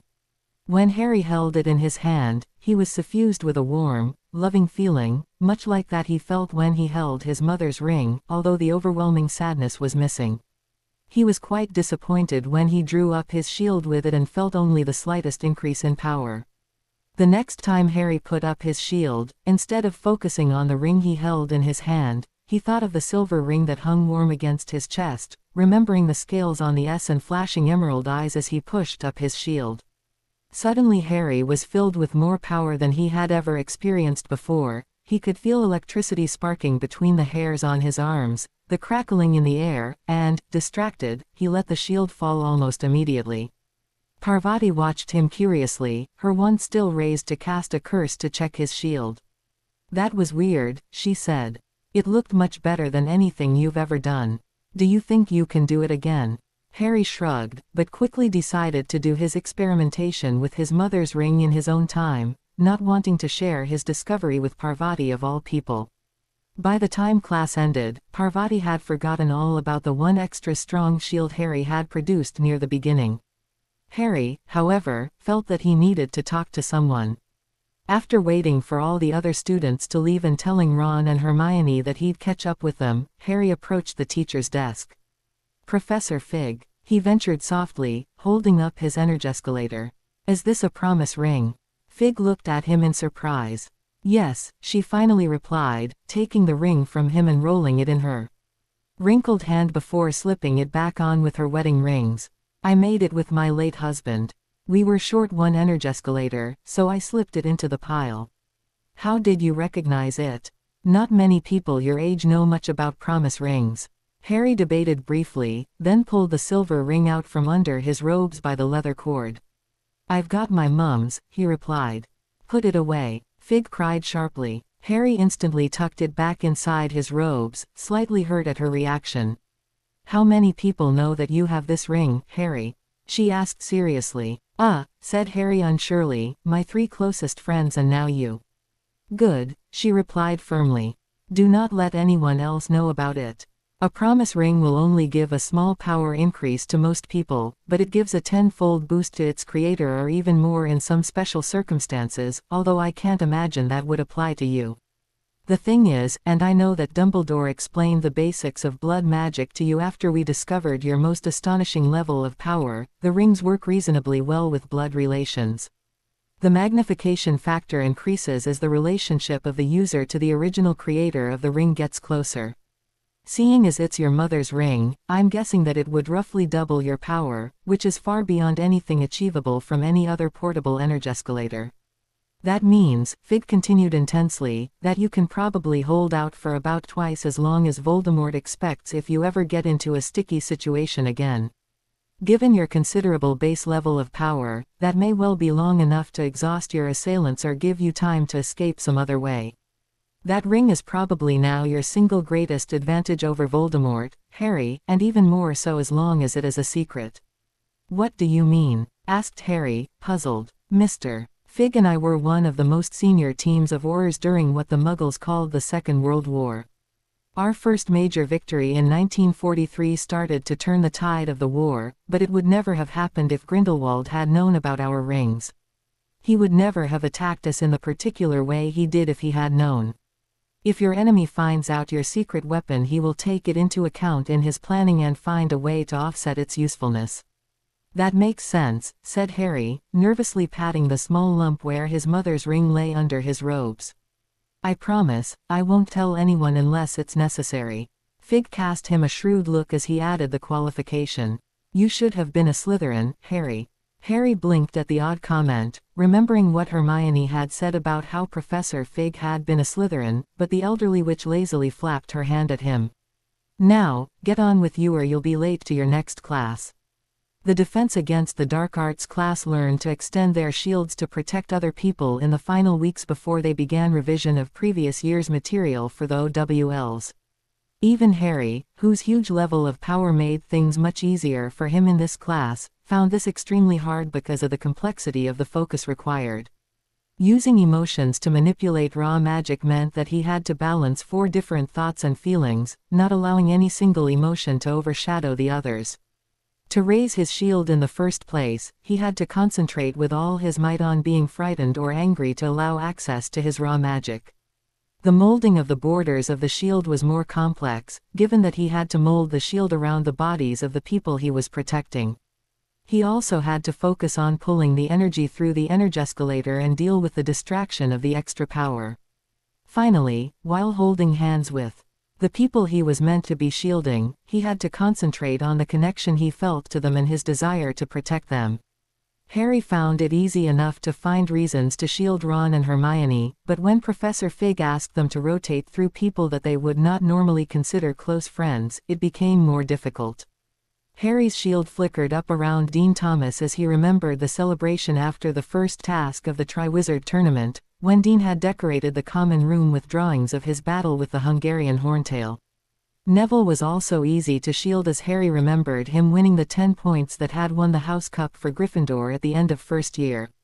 Harry even managed a weak shield over both Crabbe and Goyle, remembering how useful they had been when he and Ron had used their hair in a polyjuice potion to pump Malfoy for information in second year. Malfoy, however, was impossible. As Harry moved over to pair with him, the blonde boy extended his hand to Harry in a gesture not dissimilar to the offer of friendship he had made on the train in their first year. The glitter of malice in his eyes, however, made it very different. Harry grasped his extended hand sideways so it could not possibly be construed as shaking hands, closed his eyes, and tried to think of a reason he wanted to protect Malfoy. That was where the problem came. Harry couldn't raise even a glimmer of a shield around the other boy. He was about to give up, and almost released Malfoy's hand in frustration, when he realized that under his sneer, Malfoy looked incredibly flattered that Harry couldn't think of a single good thing about him. Harry gritted his teeth and tried harder, searching his memory for something good that had come from Malfoy. Malfoy scowled as Harry's shield flashed to life around him. "What did I do?" he asked grumpily. "Bouncing ferret," grinned Harry. "We'll need a good laugh every now and then to keep up our spirits in the war against Voldemort, and I'm sure that the amazing bouncing ferret will be providing us with laughter for years to come." Malfoy looked as though he wanted to whip out his wand and curse Harry, but Harry was still holding his right hand. Harry simply grinned at the other boy and let his shield drop from both of them, but didn't let go of the other boy's hand. "Your turn," he announced cheerfully. Harry was still grinning that he was one up on Malfoy when he returned to his room that evening. Ginny was lying on the bed, doing what looked like Charm's homework as she lazily kicked her legs in the air. "Want one?" she asked through a mouthful of biscuit, indicating the plate full of custard creams on the bedside table. Snagging a biscuit from the plate, Harry went to put his books away. He pulled out his books for the afternoon's Transfiguration study session with Hermione, groaning at the thought of writing up his essay on the concepts involved in the transfiguration of simple objects into more complex ones and munching absent-mindedly on his custard cream. He whirled at the sound of Ginny bursting into gales of laughter, hardly noticing his books dropping to the floor as he tried to ask her what was so funny, but only heard a series of twittering noises come out of his beak. "Wait, beak." Harry stalked, or perhaps waddled, over to the mirror and stared at himself, unable to believe that Ginny had tricked him into accepting a canary cream. Hadn't she been eating one, though? He turned to look at her in confusion, but she pulled out the drawer of the bedside table and indicated a box of custard creams that looked identical to those on top of the bedside table. "These," she choked out between peals of laughter, "are from the kitchen." She pushed the drawer back in and indicated the plate on the table. "These were part of my Christmas present from Fred and George. I'll have to tell them all about this," she hooted. "They've been most upset that they've never managed to get you with one of their wheezes." "You little monster," cried Harry as the last of his feathers fell out. "I'll get you for this."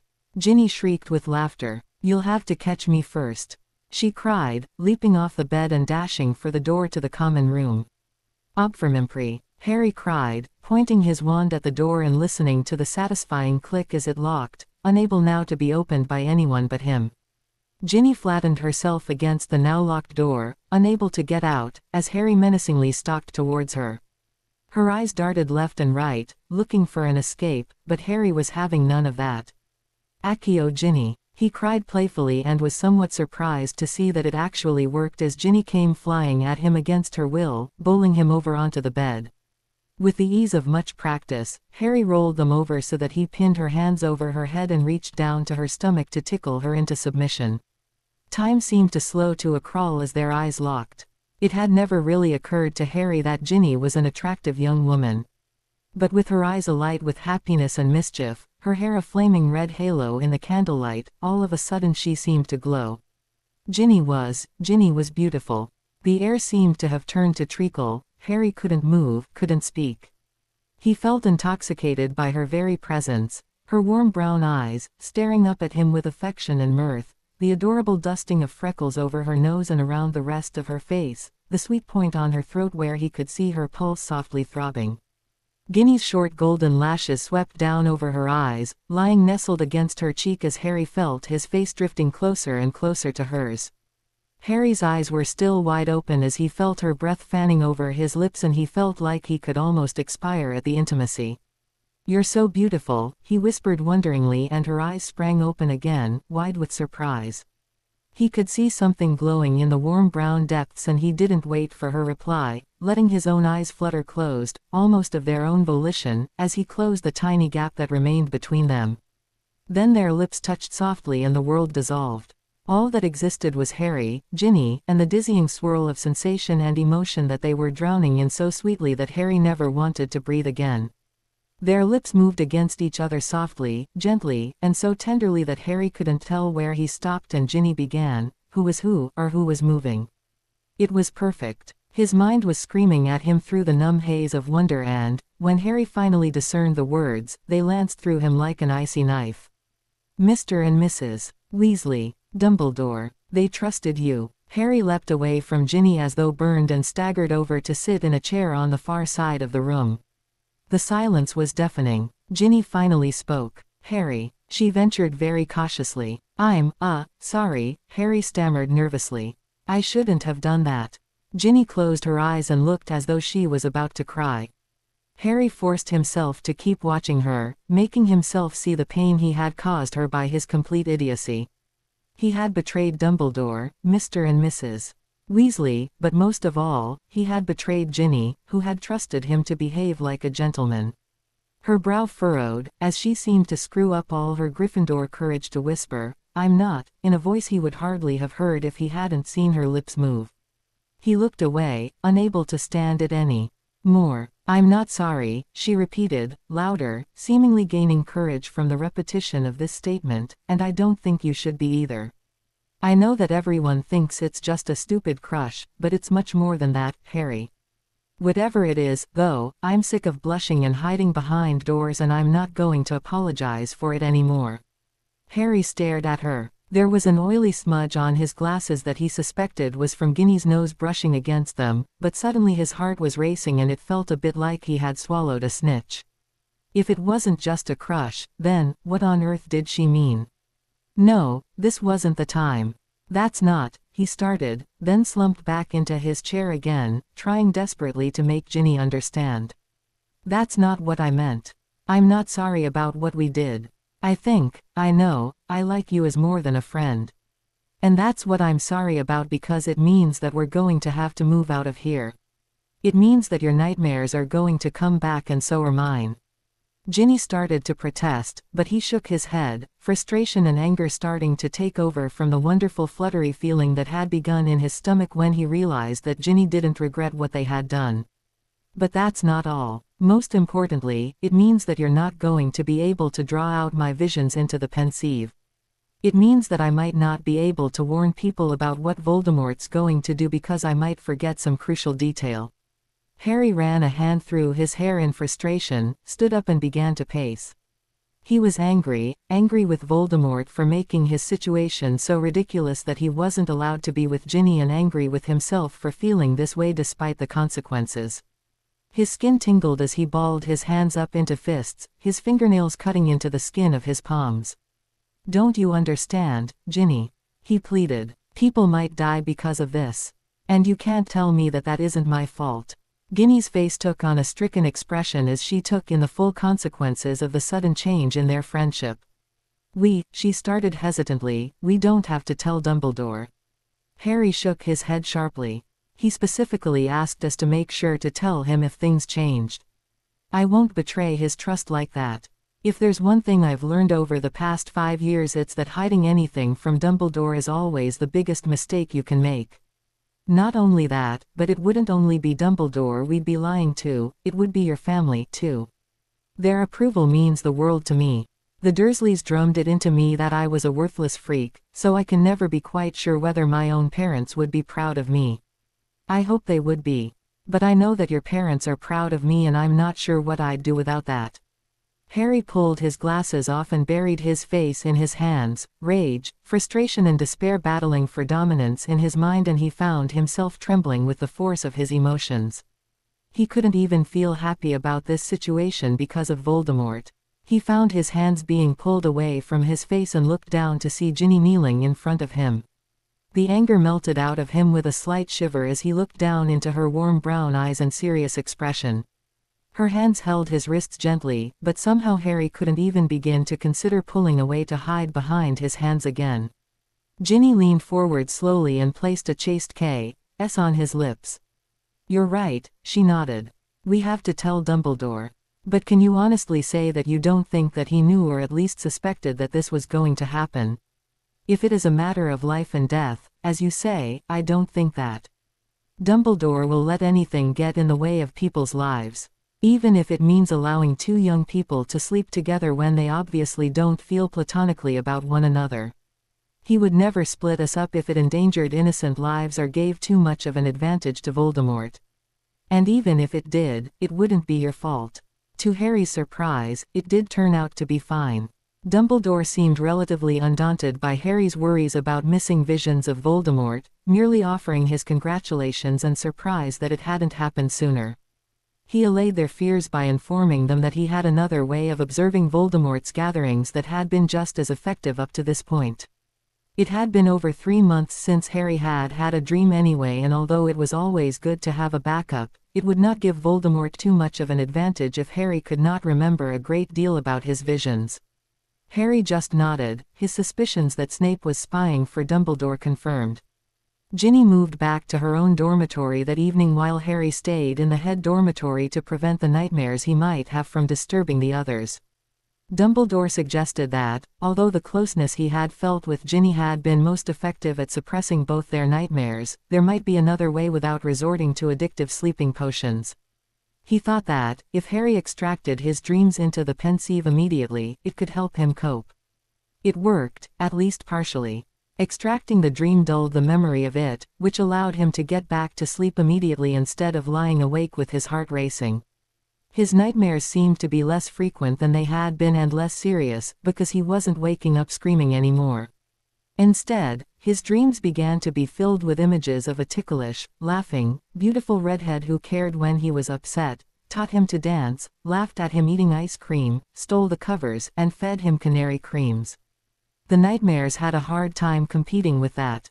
The problem Harry was most worried about was telling Ron about the new development in their relationship, but, to his surprise, Ginny took care of that. Harry had been working on some revision in the middle of the common room when Ginny sat down beside him and began snuggling. She waited, grinning mischievously, for the quick whispers to pass around until all the occupants of Gryffindor Tower were surreptitiously observing them. Harry's eyes widened in shock and he leaned back almost imperceptibly as she planted a kiss directly on his lips. Fred and George immediately broke out into applause, but Ron just stared and Hermione's knuckles went white as she gripped his arm painfully. Harry flinched, bracing himself for the full older brother routine, but Ginny calmly leaned closer to Ron. "I'm my own person, Ron," she said in a deadly whisper, "able to make my own choices, and don't you forget it. If don't have the sense to keep your mouth shut about this, I'll mum and tell her all about what I saw you doing with Hermione behind the greenhouses on Sunday night." Ron blanched, turning an awfully pasty shade, his mouth opening and shutting uselessly like a goldfish out of water. "Ginny!" Hermione shrieked, drawing every eye in the common room to them. "You wouldn't." "No," Ron hurried to assure his girlfriend, "she would, but she won't because I won't say anything." Congratulations, Harry, mate. You too, Ginny." Then he stood up and walked away, the back of his neck a brilliant red. Hermione added her congratulations to Ron's and followed her boyfriend out the portrait hole, presumably to ensure that he didn't do any permanent harm to irreplaceable Hogwarts equipment or himself. Harry felt sure it must have been his imagination, but he could have sworn that Hermione had winked at Ginny before she raced off after Ron. With Harry's new relationship and preparation for it got to be the night before the final Quidditch match before it really sunk in that he would be playing against Cedric's old team, Hufflepuff. Harry tried not to brood, concentrating on the rest of the team. Gryffindor was in the running for the Quidditch Cup once again. He brought the team over to talk in the common room after practice, using Oliver's old model of the Quidditch pitch to quickly run over tactics and their general game plan before advising everyone to go to bed early and following his own advice. Harry was awake again after only an hour, raised by a nightmare of Cedric choking to death in a swarm of snitches and then falling from his broom into the flock of Dementors below. Extracting it to the pensieve dulled the memory slightly, but Harry's pre-match nerves seemed to have started early and he couldn't relax enough to get back to sleep. He lay awake for another hour before he gave up and walked back out to the common room to find it almost deserted. Only Ginny was still up, with several large books spread on the table around her, staring down at a large roll of parchment in front of her, quill poised, but doing no writing. "What are you doing?" asked Harry softly, sitting down beside her. "Potions," she groaned, throwing her quill down and flexing her aching hand before turning to pull Harry into a brief kiss. "My wit-sharpening potion exploded today. It was my fault. I added the cup of armadillo bile before the teaspoon of water." "Oh no," groaned Harry. "Mouse bile was bad enough when Neville made that mistake in second year, and that's much less acidic than armadillo bile." Ginny nodded glumly. "It was completely stupid. I'm usually pretty good at potions, but something Malfoy said when I was on my way to class just distracted me. I ignored him well enough, but being called what he called me, just made me mad for a while. I think Snape took particular offense to the explosion because I didn't get hit, but it sent 2 Slytherins to the hospital wing with burns. I have to write 4 feet on dealing with bile safely by tomorrow morning or I can't go to the Quidditch match." Harry grimaced. "Snape's such a git. There's no way you can find 4 feet on something like that, no matter how big your handwriting is, and it looks like you're keeping yours fairly small." "It is a bit harsh," shrugged Ginny, "but I could have seriously injured myself or someone else with a mistake like that, so I can kind of understand.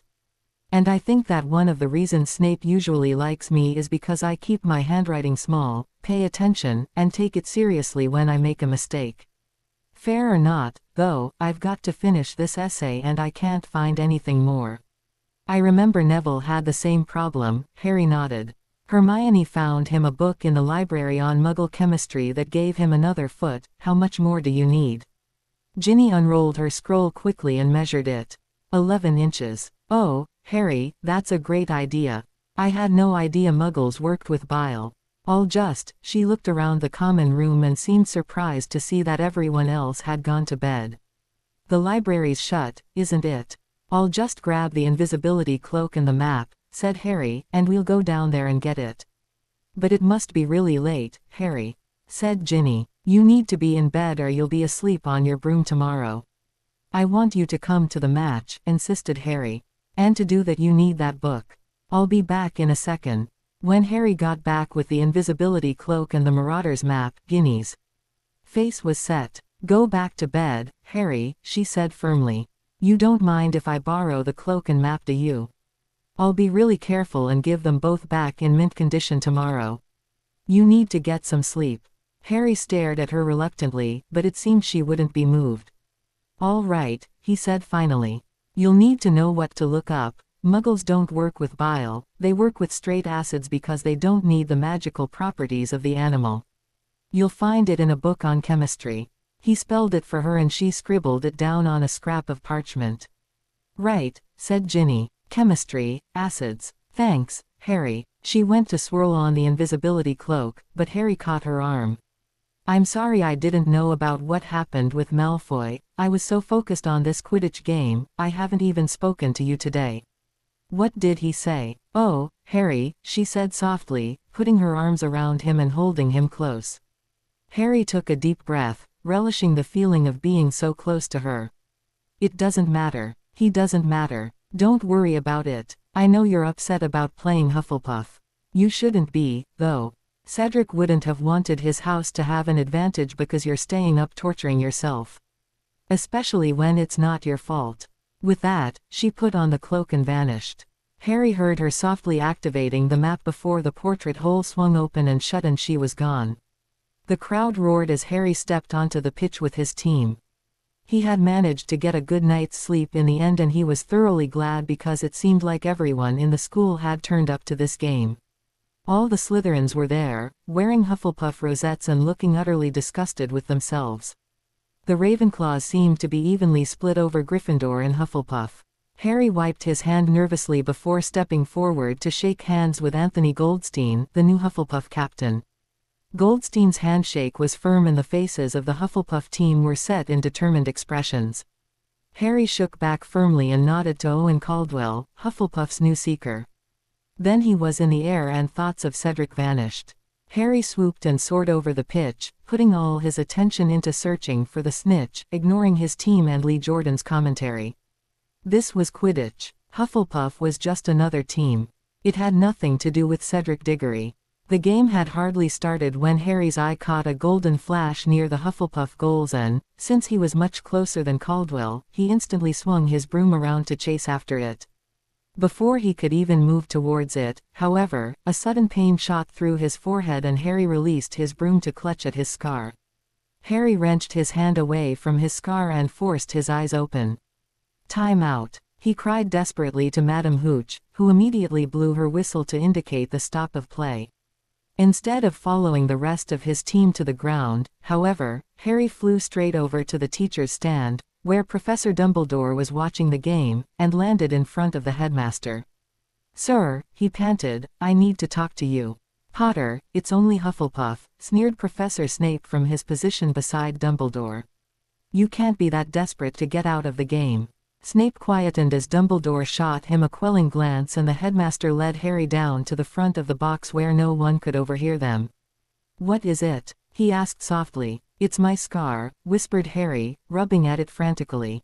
"It feels like it's on fire. This has never happened to me while I was awake, except for when Voldemort was really close." Dumbledore looked grave for a few moments. "I do not know what to say, Harry. I shall ask the teachers to check that the wards of Hogwarts have not been broached. I do believe, however, that Professor Snape has an excellent point in that you should attempt to continue playing before you draw attention to yourself. We do not want to alert Voldemort to the fact that you can see what he is doing. If you deduce any further details, let Madame Hooch know and it will be instantly passed on to me. Now, we cannot have anyone associating your discussion with me with your scar. I'm sure that you can think of a reasonable reason that you needed to stop the match to talk to me, but you will surely find it difficult to play whilst you are in such pain. You say it is a burning feeling." Harry nodded. "I cannot maintain a healing charm from that distance, but it could be that a cooling charm could provide you with some relief." "Hold still." Harry closed his eyes as the headmaster drew his wand, whispering, "Frigido," and brushing the suddenly ice-cold wand over Harry's forehead.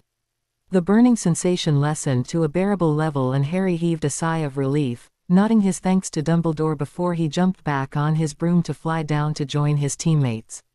"What was that all about?" demanded Angelina impatiently. "What were you doing with Dumbledore?"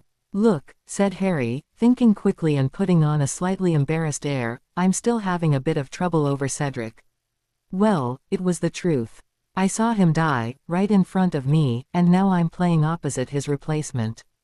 It's just a bit odd." Ron looked dubious, opening his mouth to say something, but Harry shook his head almost imperceptibly and his friend quietened down. The rest of the team nodded sympathetically. "I'm all right now," he said with a faint sigh. "Let's just get back up in the air." Ron stayed on the ground after the others had leapt back into the air, so Harry leaned in close and hissed, "It's my scar, but Dumbledore doesn't want anyone to know." "Don't worry about it, let's just play Quidditch." Ron nodded comfortingly and followed his teammates into the air. The pain in Harry's scar seemed to ebb and flow as the game continued, distracting him with a sudden stabbing pain at the most inopportune times. It was a good thing the rest of the team worked so well without his supervision because Harry could hardly focus on trying to find the snitch, let alone direct the rest of the team. He felt a brief stab of guilt as he mused how lucky he was that the Caldwell was such an inexperienced seeker, remembering the reason Hufflepuff had needed a new one, but ruthlessly pushed it away. Ginny was right, Cedric would have hated to think that Hufflepuff had been given an unfair advantage. He faintly heard that Hufflepuff had scored their first goal, bringing the scores to 50-10 in favor of Gryffindor, as another pain lanced through his scar. He shut his eyes against the pain, and when he opened them again, he saw Caldwell racing towards him with all the speed he could muster from his Nimbus 2001. The snitch was directly between them. Harry put on a burst of speed, racing straight towards the other seeker. Caldwell faltered slightly, his eyes widening with surprise, before they narrowed and he leant closer to the handle of his broom and urged it on, straight towards Harry. Faintly hearing the crowd gasp as it seemed inevitable that the two seekers would collide, Harry reached out one hand to snatch the snitch out of the air and immediately wrenched the firebolt upwards to avoid a collision. There was a rush of wind as Caldwell passed beneath him, and Harry let out a sigh of relief as the fluttering wings of the snitch stilled inside his hand. As Harry relaxed the concentration he didn't even know he'd been holding so hard, his scar began to burn in earnest, feeling like it was on fire despite Dumbledore's cooling charm.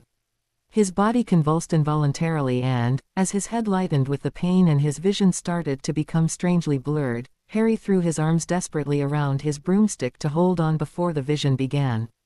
A horribly familiar place swam into focus, overlaid with what he saw around him, and Harry closed his eyes to block out the conflicting view of the Quidditch pitch.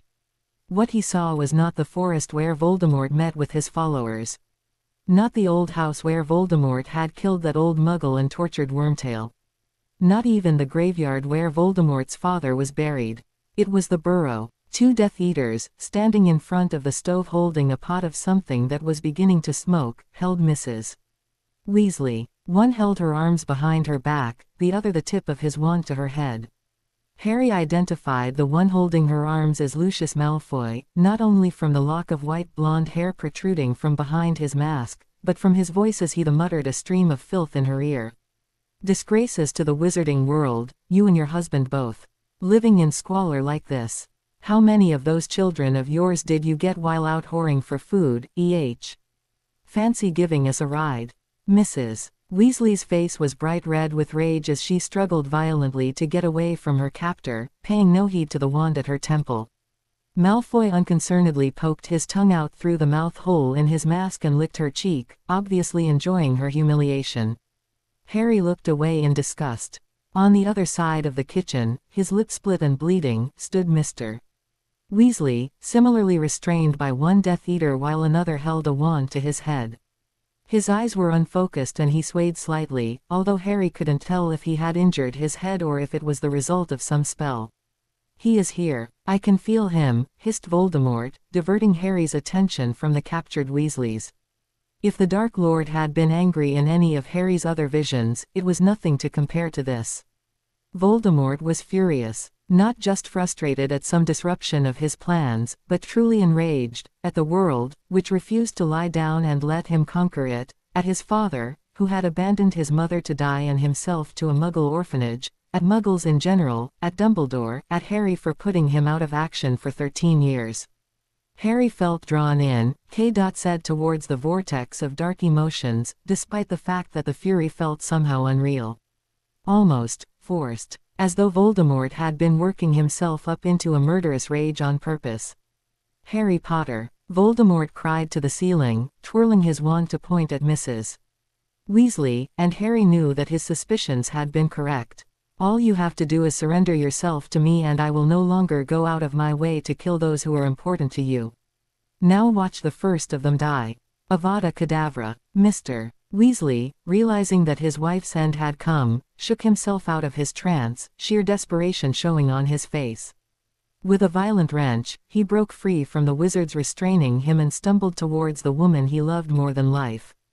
He reached her just as Voldemort finished the fatal words, attempting to shield her with his own body.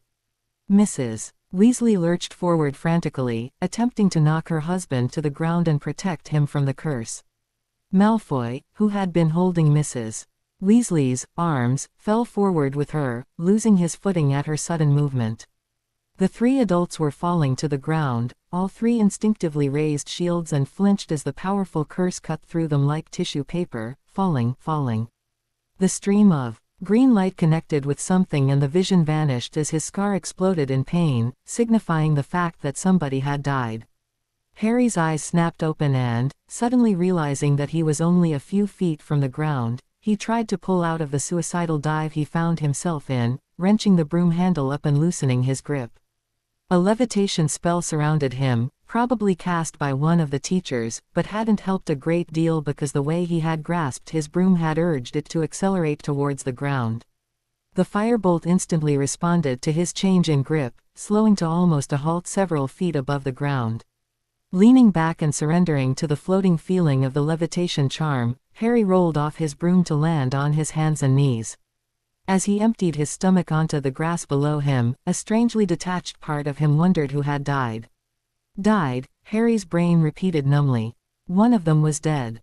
Harry's stomach heaved again as he remembered the absolute anguish on the faces of the couple, convinced as they had been that the other was going to die.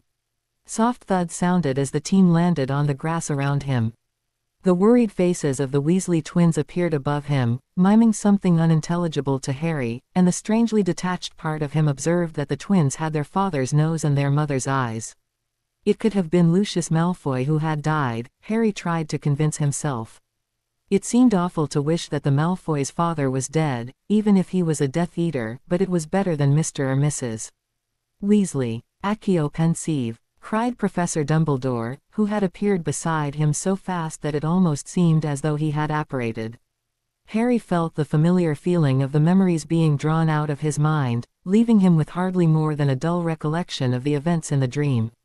Harry realized, deep down inside, that he must be in shock as his stomach heaved again and his mind laughed at him, scolding him in a voice that sounded remarkably like Hermione's that of course Dumbledore couldn't have apparated because you couldn't apparate or disapparate on Hogwarts grounds. Voldemort had killed someone, and whether it was Mr. Weasley, Mrs. Weasley, or Malfoy, it didn't change the fact that it was his fault. Madame Pomfrey released Harry from the infirmary that evening with a cloth soaked with pain-relieving solution to lay over his scar if it began hurting again and strict instructions to go straight back to Gryffindor Tower and rest. The Weasleys, even Percy, who had apparated to Hogwarts as soon as Dumbledore had flowed him, had congregated in Gryffindor Tower to take comfort in each other and await news of their parents. The last he had heard, Bill and Charlie were still on their way through international customs, but that didn't matter. The idea of returning to Gryffindor Tower and facing even one of them, let alone 5, made him wonder how long he could survive without sleeping. Harry just walked, letting his feet choose the way, and thus was not entirely surprised when he found himself outside the headmaster's office. "Canary cream," he said, the sudden noise in the silence startling him, even though he had made it himself. "What are you doing here, Potter?" snarled Snape as he opened the door to Harry's polite knock. "No, I'm sorry, I'll go," said Harry, turning around to leave. "Severus," warned Dumbledore softly. "Harry, was there something you wanted?" "I just," said Harry weakly, turning back towards the headmaster and taking a step forward, but stopped, staring at him helplessly. "Ah," nodded Dumbledore knowingly. "Come in, Harry. Sit down. Would you like a gumball?" he asked, indicating a bowl of brightly colored spheres on his desk. Harry shook his head and sat down, ignoring Professor Snape's sneering look. "We're doing all we can, Harry. In fact, in the next half hour, I shall be going to a meeting to discuss the idea of a rescue attempt." "How did this happen, Professor?" asked Harry despairingly. "We cannot protect everyone, Harry." Dumbledore shook his head wearily. "We must identify those most likely to be attacked and distribute our resources between them. Voldemort's attack on the Weasleys seems to be completely unprovoked, Mr. Weasley was no longer able to help me at the Ministry, and I am certain that Voldemort does not know about the other work they are doing for me because it was recovered untouched from the burrow." Dumbledore leaned back in his chair, his face shadowed and old-looking as he continued sadly, "Until this spy of Voldemort's is identified, we will continue to lose precious information. It is most disturbing that Voldemort seems to have discovered your visions and the means to induce them. I fear that you may find yourself being an eyewitness to many of his atrocities." Anger and despair warred for control within him. Voldemort could draw him into a vision whenever he wished, forcing him to watch the deaths of anyone who the Dark Lord thought would affect him. Whoever Voldemort captured and tortured, however, Harry knew that he could never accede to Voldemort's demands for him to turn himself in, because if he died Voldemort would become virtually indestructible. This spy, whoever they were, had a lot to answer for. Harry's composure broke and he lashed out in anger, trembling with the force of his emotions. "Why didn't you know about this attack, Professor Snape? And why don't you know who the spy is?" he demanded. "Aren't you supposed to be our spy?" 20 points from Gryffindor, snarled Snape, looking as though he was considering carving Harry up for potions ingredients. "Harry, I'd expected better from you," said Dumbledore softly, shaking his head in disapproval. "I'm sorry, Professor Snape," said Harry contritely, suddenly feeling very foolish. "I know it's not your fault and I'm sure it's just as frustrating for you."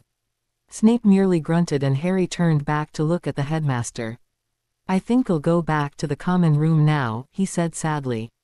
"I don't know how I'm going to face the Weasleys, though." "Harry," warned Dumbledore, "none of this is your fault." "I know," said Harry quietly. "But that doesn't stop it feeling like it is." An expression that looked strangely like sympathy passed across Snape's face for a moment before his face regained its usual sneer. Then suddenly he was clutching his left arm with his right. "Headmaster," he gasped, "I must go." Then Snape staggered out the door of Dumbledore's office and out of sight. "Right then," said Dumbledore sadly, before shaking his head as though to dispel the bad thoughts. "I'm afraid, Harry, that I have important business to attend to, if I am to try to see about verifying Mr. and Mrs. Weasley's current condition and possibly arranging their recovery." Harry nodded. "All right. Good luck, Professor," he said softly and left Dumbledore's office. When Harry finally made it back to the common room, everyone except the Weasleys and Hermione had gone to bed. The Weasleys seemed to be still in shock over the capture of their parents, taking comfort in each other's presence, clustered together in the armchairs near the fire. Ron and Hermione were squeezed onto one chair, Hermione softly stroking a comforting hand through Ron's hair as he stared sightlessly into the fire. The mischief was gone from Fred and George's eyes as they huddled in another chair, holding one another as close as they had been in their mother's womb. Percy seemed to be hit the worst. "The last thing I said to them was when I stormed out on Dad and told Mum he was a muggle-loving fool," Percy told Ginny numbly as she tried to comfort him. "And the last thing she said to me was in a howler." "They loved you, Percy," she replied easily, and Harry had to wonder what it was like to so confidently know that your parents loved you. "And I'm sure they've already forgiven you." "I hope so," whispered Percy, the pain visible in his eyes. "But I just can't believe it. Some of the things I said to them were just..." "Ginny," whispered Harry softly, kneeling down beside the armchair she was sharing with Percy. Percy immediately tried to get up to go and sit by himself to make room for Harry, but Ginny grabbed his arm and forced him back into the chair. "Don't worry," said Harry firmly as Ginny's red-rimmed eyes pled for understanding of how much her brother needed her. "You need to be with your brothers. Just remember that it's not your fault, Harry," she reminded him sadly. "I've, still got the cloak, so, even though Dumbledore said no, would you mind if I came to visit you tonight if it gets to be a bit much to handle? Just to sleep." It was a measure of how truly upset Percy was that he didn't even ask what was going on. That was obviously against the rules. "That'd be fine," nodded Harry, before shuffling off to the head dormitory to wait for her. The stress, physical exertion, and pain all combined so that he was asleep as soon as his head hit the pillow. Voldemort was angry. He seemed to be trembling with rage as he paced around the clearing where he held his Death Eater meetings. Harry breathed a sigh of relief when he saw both Mr. and Mrs. Weasley standing at the edge of the clearing, their feet set firmly into some sort of glowing block so that they couldn't move. Mrs. Weasley's left eye was black, while Mr. Weasley was bleeding from his nose, which appeared to be broken. Lucius Malfoy's body lay on the ground next to them. There were only a few Death Eaters in the clearing, more apparated in every minute and took their places in the circle until they were all there. Harry wondered frantically whether he had been brought here to watch the Weasleys killed for real this time and tried for a moment to wake up, before realizing that from what he could gather from Voldemort's emotions, the Dark Lord's anger was entirely real. He appeared to be too furious to notice that Harry was with him, although Harry had no idea how he had known before. "You all know that I have a spy at Hogwarts," said Voldemort in a tight, controlled voice. "Step forward, Severus Snape." The tallest figure in the circle stepped out from his companions and made a low bow. "My lord," he said silkily, "how may I serve you?" Voldemort stepped forward toward Snape and circled him slowly. "My spy," he sneered, "my unquestionably loyal, brilliant spy." Snape bowed and Harry's throat clenched. "My spy," continued Voldemort, "has informed me that you are a traitor." Snape barely batted an eyelid. "My lord," he replied smoothly, "I have always served you to the utmost of my abilities." "You lie, Snape," said the Dark Lord coldly, summoning Snape's mask from his face and throwing it to the ground. He put one heavy boot on the mask and slowly crushed it to pieces. "Imperio, now tell me the truth." Snape stiffened as the curse hit him and seemed to be fighting with his mouth as it opened of its own volition. "I am loyal, loyal." Voldemort seemed to concentrate harder and Snape stiffened again, then slumped, a blank expression taking over his face as the curse overpowered his will. "I am spying for Dumbledore," he freely admitted. "Is there a way to get into Hogwarts?" demanded Voldemort without blinking an eye at the confession. "There is a portkey to Dumbledore's study on my collar," said Snape, the same blank expression on his face. Voldemort summoned the lapel pin from Snape's collar and inspected it thoroughly before looking back up at him. "What of the wards? Dumbledore must key them to each person who is allowed in, which is why we have not acquired pins from the students." "Yes," said Snape unconcernedly, "that is true, but Dumbledore built in an override password, which may have been useful had I ever found it necessary to bring in a prisoner." Snape suddenly seemed to wake up to what he was saying and clamped his mouth shut, a terrible struggle showing on his face. "Tell me the password," prompted Voldemort. "No," murmured Snape softly. "No, I won't," he repeated a little louder, shaking his head as Voldemort focused all his concentration on the spell. "No," he yelled, and suddenly his wand shot out of his sleeve like an arrow and he brought it around to his temple. "Obliviate," he cried, just as his wand was torn from him by a disarming charm. Snape was knocked backward, obviously unconscious, into what could only be either Crabbe or Goyle Sr. The bulky Death Eater grabbed Snape under the arms and propped him up in front of him, holding him out towards Voldemort. "Enervate!" screamed Voldemort and Snape instantly snapped awake. "What is the password? Imperio, tell me the password." Snape surrendered to the curse with a smirk on his face, which turned to a puzzled frown as Voldemort demanded the password. "I don't know," he said, shaking his head. "I remember that Dumbledore was going to tell me, but then, nothing." Voldemort spun around and walked away, seething with rage. Finally he turned back to Snape, who had recovered from the Imperious curse and was looking victorious. "You will regret your rash actions, Snape," he said in mock pity. "It will take less than an hour under the Cruciatus curse for your mind to begin crumbling. It is a shame to throw away a fine intellect like yours, but the memory charm will fall from your mind while you are still capable of communicating the password to me, so all is not lost." Snape's triumphant smirk had dissolved into a mask of horror. "No," he protested weakly. "Would you tell me the password, even if you could?" asked Voldemort calmly. Snape shook his head defiantly, hopelessly. "We'll have to fix that. Crucio." Harry woke up to the burning in his scar, Professor Snape's agonized screams ringing in his ears. Quickly, he extracted the memory of the dream into the pensieve. Unable to put the sound away from him, however, he distractedly prodded at the silvery substance and the form of Professor Snape rose to the surface, his pain almost audible from the expression on his face. The leather cord around his neck felt strangely heavy and his hand reached, almost of its own accord, inside his robes to pull out the rings.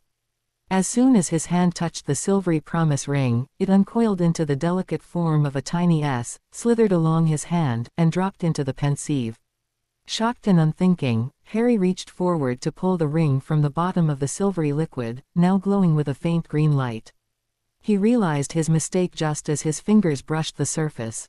He fell forward into the liquid, screwing his eyes shut against the whirlpool dragging him down. When his feet hit the ground, he opened his eyes to see which memory he was witnessing. To his surprise, the place seemed only vaguely familiar, a sense of wrongness pervaded his recollections of the room. It was not the forest. His pensieve was brimming with memories of the forest where Voldemort had his Death Eater meetings, and there were only a few others. He ran through them quickly, trying to match this strange place. There was the meeting with Sirius in Dumbledore's office, his recollections of the third task, and the interview with Barty Crouch, Jr., for Cho's benefit. His last vision of the burrow in his nightmares. And that was all. Well, it certainly wasn't any of those. Someone must have added a new memory to his pensieve, but who would do that? And who else had access to the pensieve? Harry looked around the strange place with new vigor. It was a bedroom. There was a large four-poster bed against the far wall, draped with a beautiful green and silver swirled bedspread. There was a window on the far wall, looking out not far above ground level. The curtains were deep green velvet, hanging in soft folds reminiscent of the red velvet around Harry's bed. Suddenly it clicked why it was so familiar. This room was an identical shape to Hermione's room. In fact, it had identical decor, the chests of drawers, the wardrobe, the bedspread, everything was the same, except the color. Hermione's bedroom was decorated in red and gold, as was fitting for a Gryffindor prefect. This was the bedroom of a Slytherin prefect. Harry shook himself out of his bemused study of the room. He could always come back here later. Now he needed to get to Dumbledore, so that he could pass on the news about Professor Snape. Harry closed his eyes and concentrated on wanting to be out, but did not feel the familiar feeling of rising. He seemed to be stuck. Now that he thought about it, the ambient light was quite greenish, similar to that odd green glow that had been visible in the pensieve before he fell into it. Harry groaned. He had done the most stupid of things and mixed two magical artifacts whose properties he wasn't totally sure he knew. Were promise rings supposed to do this in a pensieve? Harry turned to sit on the bed and started at the sight behind him. She had been so quiet that he hadn't noticed the dainty redhead working at a large cauldron. Harry puzzled over who she could possibly be. The Slytherin prefects were all male at the moment, maybe she was a guest in the room. His thoughts were interrupted by a male voice behind him. "How is the potion going, Lily?" The girl stirring the cauldron looked up sharply at the newcomer, and when Harry saw her face everything became clear. It was his mother. Maybe the pensieve leached a memory out of her ring.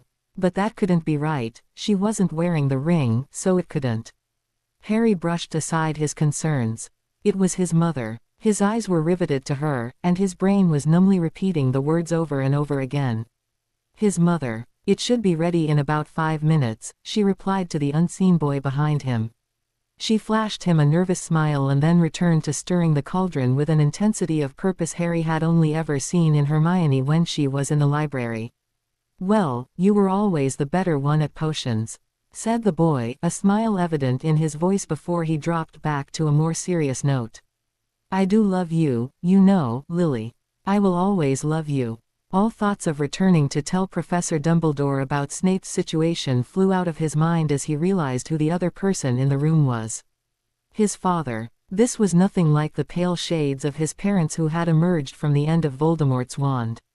These were his parents in 3 dimensions and full color, relaxed and enjoying life, the way they were every day, not when they were trying to save his life. He could find out the little things that he had never known. His mother's voice was affectionate as she said, "Of course you do, you idiot, and I love you, too. If we didn't love each other so much this wouldn't work. We're making promise rings." Harry felt as though he was about to burst with happiness as he drank in a million things about his mother. Her hair was just the same color as Ginny's. She was right-handed, he could see by the way she stirred the cauldron. His mother left her cauldron and almost ran to her boyfriend, flinging her arms around his neck. Harry's eyes followed her and he caught his first glimpse of his father. He was quite a bit taller and skinnier than he had seemed in the photos. The black hair seemed a bit sleeker and better behaved, and he was bent almost double, putting his arms around the much shorter Lily. Harry couldn't see his father's face, buried as it was in his mother's hair, but he was quite content to wait, drinking in the sight of his parents, comfortable, Voldemort-free, and obviously in love. Then the tall boy raised his head and Harry's dreams crashed to the ground and shattered into a million tiny, sparkling shards. It was Professor Snape. Snape walked over to the cauldron in the center of the room and peered into it. Is it supposed to be that color? Get away from it, cried Lily teasingly. You know that you and potions don't mix. Oh, all right, he grumbled good-naturedly. He paused briefly. Well, is it supposed to be that color? Of course it is, you idiot. Have I ever brewed a potion wrong? Well, there was that one time in second year with the swelling solution. You know that wasn't my fault.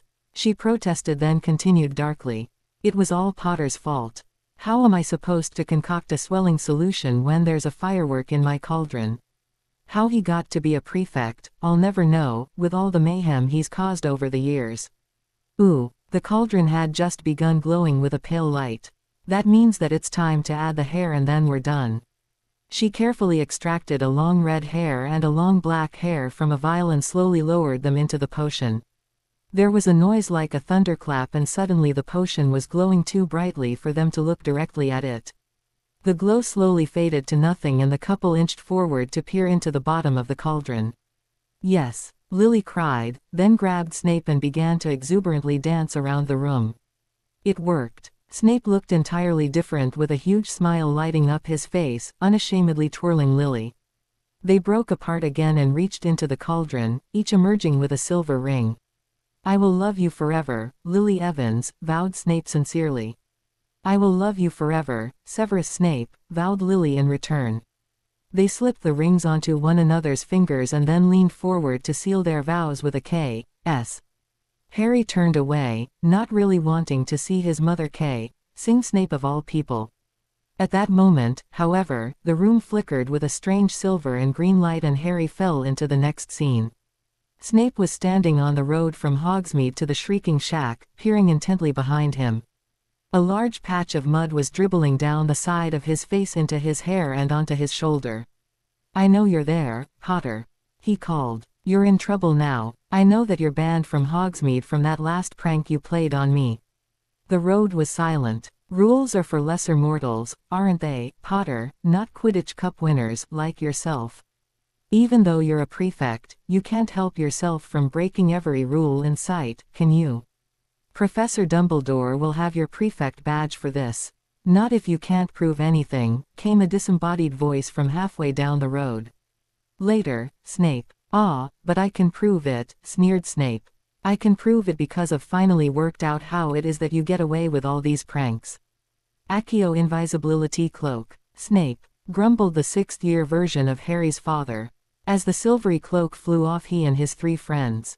Remus calmly attempted to summon the cloak back, but Snape held onto it too tightly. Sirius was growling with outrage, while Peter simply looked terrified. It was just a bit of fun. Give it back. I saved your life, remember? Of course, Potter, scoffed Snape, stuffing the silvery invisibility cloak into his bag. And whose fault was it that my life was endangered in the first place? You were saving your own skin. You all would have ended up in Azkaban if I'd died. Remus, face blanched, while Sirius went a dark purple color and stumbled forward, muttering angrily, but James held him back. Don't do anything stupid, Sirius, the taller boy soothed. You have to admit, he's right. What you did was completely irrational, not to mention decidedly Slytherin. Don't insult my house like that, Snape snarled.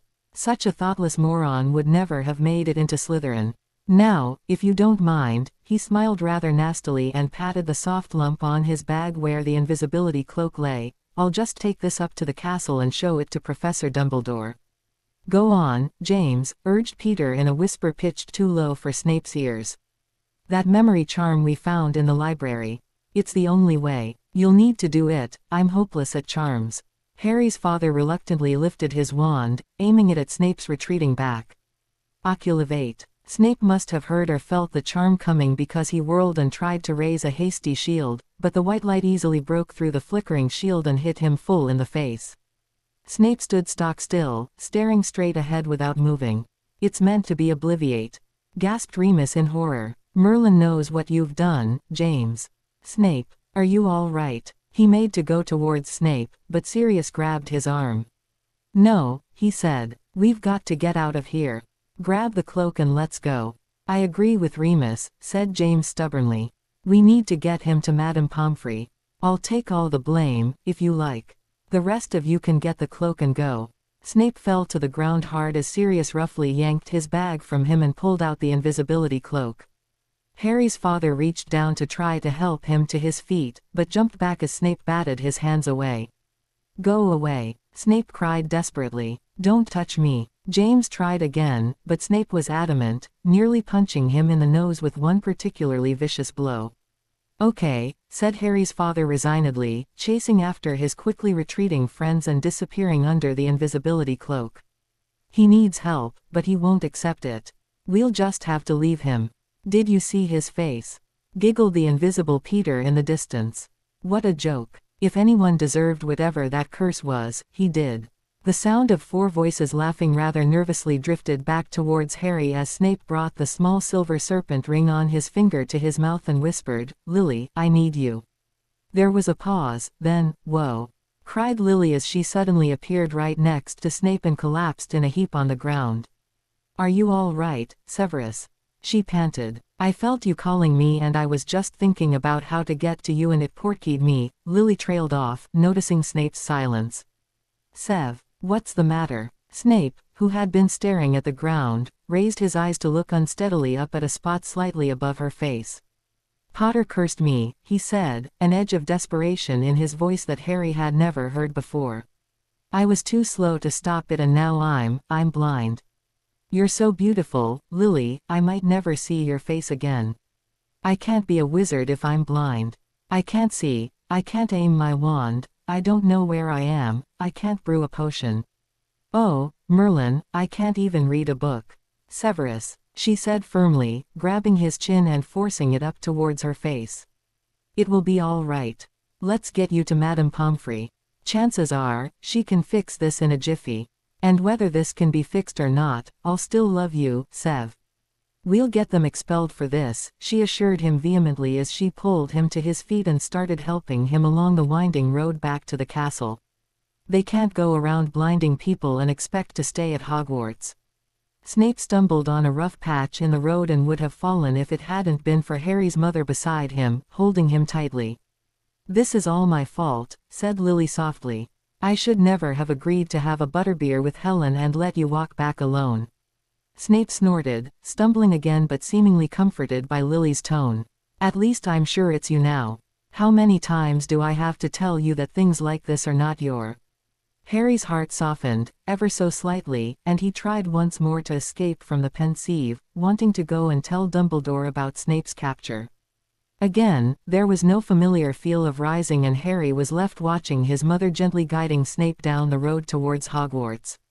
The colors flickered again and Harry found himself on platform 9 3/4, the Hogwarts Express waiting to make the journey to Hogwarts. "I'm head girl, Sev," Lily cried from halfway across the platform.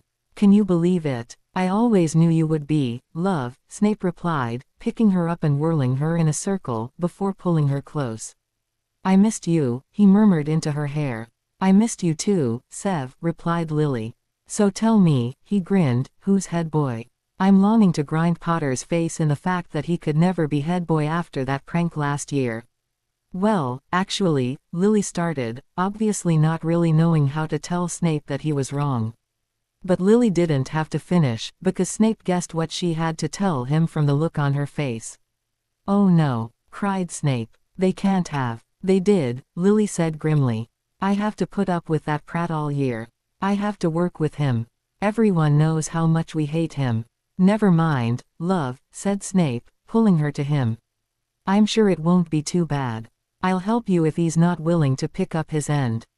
It'll be all right." The light flickered again and Harry found himself in what looked like the Slytherin head dormitory. "I have to go, Sev," said Harry's mother, shoving the books scattered on her bedspread into a neat pile.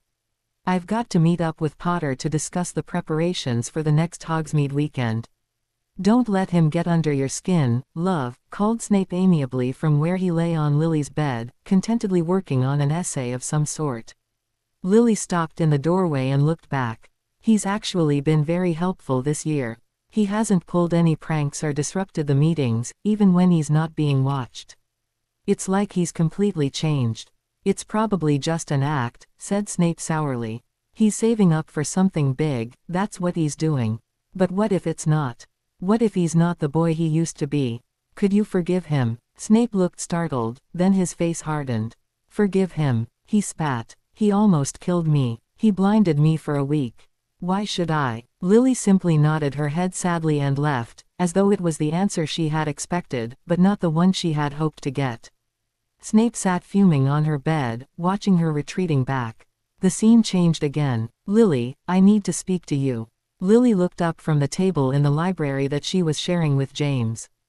Taking one glance at the look on Snape's face, she excused herself and guided them both to a quiet section of the library. My promise ring disintegrated about half an hour ago, he said, extending his left hand to show her the silvery dust coating his palm. What? She exclaimed. I've never heard of a promise ring doing anything like that. What does it mean? Have you looked in mystical magical artifacts? I just looked it up, said Snape grimly, holding up the book in question. Here, have a look. Without another word, Snape stalked out, the tears flowing freely down his cheeks, the only indication that he was upset and not angry.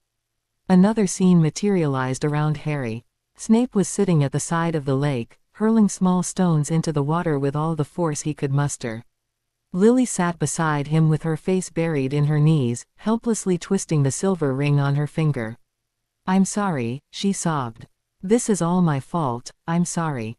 I'm so sorry. Go to him, said Snape in a tightly controlled voice. And he'd better treat you well, or so help me. Lily abruptly raised her face to look at him. No, I swore a vow, I'm not breaking it. Snape got up and started walking away.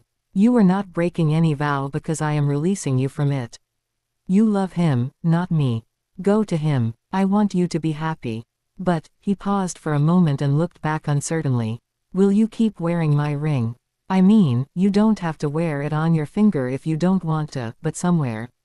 Yes, said Lily croakily, I will wear it for as long as you love me. Snape turned away to hide his tears and was halfway to the castle when he turned and stared back at Lily framed against the sunset. Goodbye, Lily, he whispered. He looked lost for a moment before suddenly patting his pockets and pulling out a small Muggle-style camera. Turning quickly, he snapped the picture of her and his face twisted into the familiar glare that Harry saw on the elder Snape's face every day. She's too good for you, Snape, he whispered savagely. You always knew that she belonged with someone like Perfect Potter. You don't deserve her. You don't deserve anyone like her.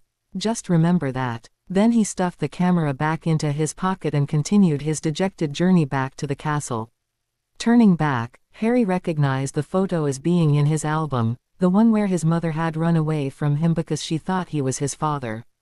The fact that Snape had donated one of the precious photos he owned of his parents, a photo that was obviously enormously significant to his professor, suddenly brought things home for Harry. His knees gave out and he fell to the ground, staring after the man who did not seem quite so much of a greasy git anymore. The light flickered once more and Harry was in the great hall. Black, you take that back now, yelled Lily. You have no right to say that about Severus. This is entirely my fault. Sirius simply grinned and indicated Snape, who was looking stricken. Snape managed to choke out, he's right, Lily. Just leave me alone, please. He strode away without looking back and Lily dejectedly gazed after him for a moment before rounding on Sirius. Harry had only just heard his mother roar, Black, when the room flickered again. Snape was at a desk holding a quill, a piece of almost blank parchment before him, marred only by one sentence written in deadly blank ink.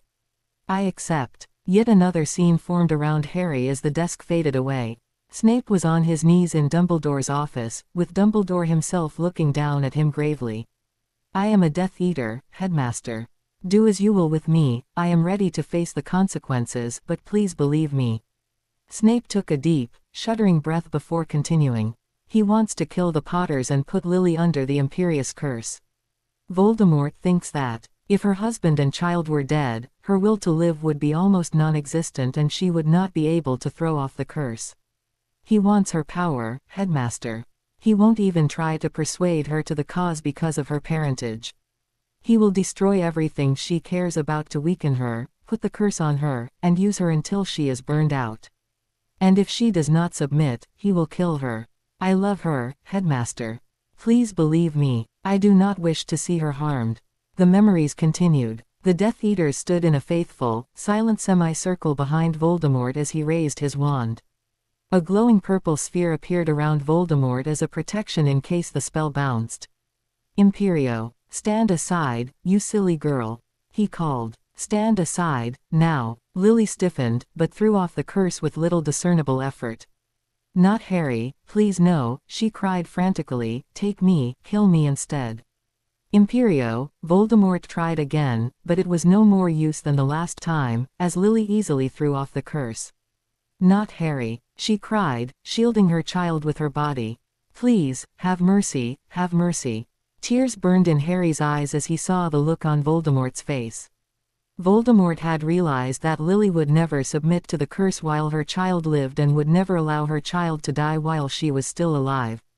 Avada Kedavra, cried Voldemort. There was a flash of green light and Voldemort seemed surprised when Lily did not even attempt to raise a shield to protect herself. Harry found himself screaming along with his mother as the green light hit her and she fell to the floor, her face full of the horror of the knowledge of her doom, her eyes blank and staring. Voldemort let his shield drop and turned to young Harry, who looked up at him with wide green eyes. Avada Kedavra, he whispered, sure that the defenseless child could do nothing to protect himself. But he was wrong. Harry's skin flashed as the curse hit him on the forehead and the curse bounced back, hitting Voldemort squarely in the chest. A shield was up around Harry. Lily had left herself unprotected because all her power had been given over to protecting her son.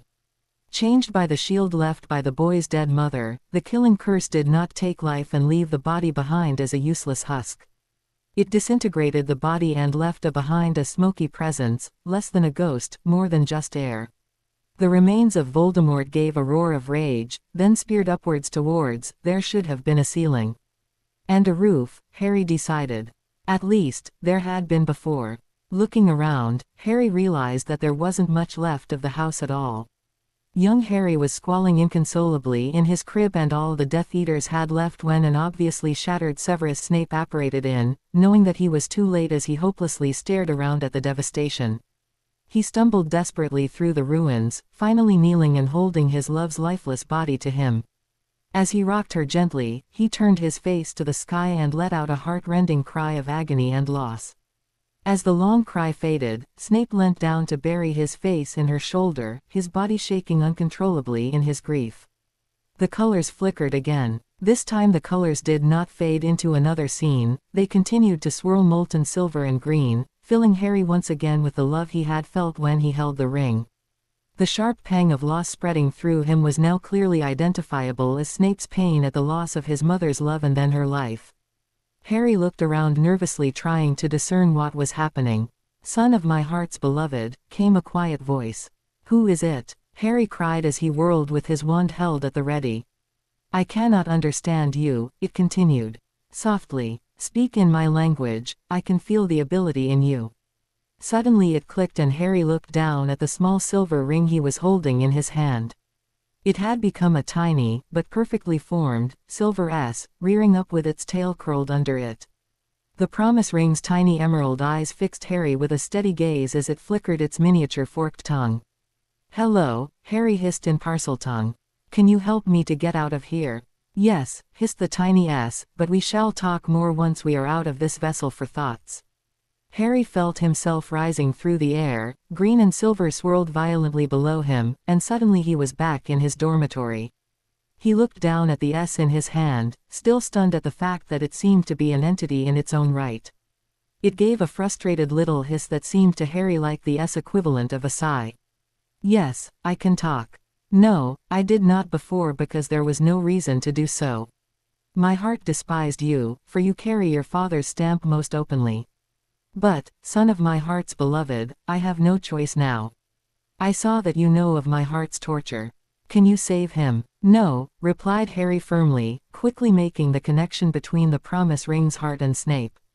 First of all, Dumbledore wants me to stay here. Second, I can't get there even if I wanted to.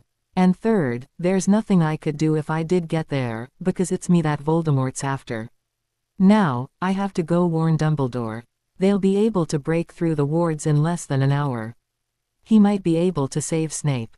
I can bring you to my heart's side in a moment, said the tiny S, and as for your third point, can you even comprehend what is possible when using a promise ring in defense of its heart? What do you mean? Asked Harry suspiciously. You know that I would usually augment your power about twofold. Harry nodded dubiously. Good. When used in defense of the ring's creator, a promise ring will expand your power at least 100-fold. No curse has ever been known to be successful against someone defending the heart of his or her promise ring. Your power is not small by itself, and you hold the power of my heart's beloved in you as well. But if Voldemort kills me, he will have all that power as well as his own. Cried Harry. I can't risk it. I want to save Snape, but I just can't risk it. Harry paused before adding, he wouldn't want me to risk it either. You risk nothing, replied the tiny S calmly. Think about it. If Voldemort strikes at you without shielding, he will be defeated once again. He was always very careful never to threaten the heart of any promise ring. But either he does not know of my existence or thinks that I am lost. He will strike or he will run. Either way, my heart is safe and so are you. Harry stared at the glowing pensieve for about a minute, thoughts and memories tumbling over in his brain. If Voldemort comes into possession of the power you bear, he will be almost entirely unbeatable. Snape's agonized screams. He will strike, or he will run. Voldemort's high, cold laughter. And what would it be like for us if you died when we could have saved you? Mr. and Mrs. Weasley were still alive. You see why we must make sure to keep you alive, Harry. You risk nothing. Finally, he remembered his realization over the summer. Voldemort could never win when there were people who loved each other, people who were willing to risk their lives for the people who made their lives worth living, people who were willing to live without fear. No, said Harry, I won't go without Professor Dumbledore's permission. Then ask him, replied the ring simply. Harry decided that this was the best idea the ring had come up with all night. He raced out into the now empty common room and through the portrait hole. Sorry, he yelled to the fat lady, as he portrait banged open against the other wall. She merely huffed grumpily before returning to cover the portrait hole. Harry didn't turn back when he heard the fat lady cry out again, what is going on tonight? Where are you? Come back here. The other person bothering the fat lady must have been going in the other direction. Although Harry checked over his shoulder as he ran, he didn't see anyone behind him. Canary creams. He panted to the gargoyle guarding the entrance to the headmaster's office, then raced up the moving staircase. Professor, he shouted as he pounded on the door. Professor, I need to speak with you. When the door swung open, Harry was shocked to see that it wasn't Professor Dumbledore who stood there. It was Professor McGonagall. I need to speak to Professor Dumbledore, cried Harry, doubling over as he gasped for breath. I'm sorry, Potter, but the headmaster is absent. He will be back by morning. It'll probably be too late for Professor Snape by then, panted Harry. Oh my, breathed McGonagall, ushering him into the office. He's been discovered. Harry nodded breathlessly. Yes, they were torturing him. He's got the password to get the Death Eaters through the wards with his portkey, but he memory charmed himself, so Voldemort's going to keep him under the Cruciatus until it breaks down. McGonagall pressed one hand to her heart. Well, there's nothing we can do, she said sorrowfully as she sat down at Dumbledore's desk and began scribbling quickly on a piece of parchment. I shall contact Professor Dumbledore immediately, of course, but it will be all he can do to get back here in time to defend against the attack. By the time they attack, Severus will be beyond help. Go back to your dormitory, Potter. There's nothing more you can do here. Professor, asked Harry hesitantly, there is something we can do. What is it, Potter? She asked, looking up from her letter to Dumbledore. I have my mother's promise ring from him, said Harry. I found it in a box of my parents' stuff this summer. It tells you, Potter? Asked McGonagall sharply. Oh yeah, it's AS and I'm a Parselmouth, so I can speak to it. McGonagall leaned back, shaking her head. Will wonders never cease? Go on, Potter. It says that if I went there, I would be able to protect Professor Snape using its power. No, said Professor McGonagall sharply. You cannot go. The headmaster told you why. We cannot afford to risk your life. Yes, I know that, said Harry in frustration, but it tells me that I wouldn't be in any danger. With Professor Snape's ring as well as my own power, I know I can do this, Professor. But I didn't want to go without permission. Please, Professor, he's going to lose his mind or die. Professor McGonagall looked at him with pity in her eyes as she shook her head. You know how powerful I am, Professor, Harry continued arguing. I can hold my shield at full power, protecting 4 people, for the entire lesson of defense against the dark arts. We tested it once. The shield that my mother put up protected me against the killing curse once before, and that's less than 1/100th of what I've got with his ring.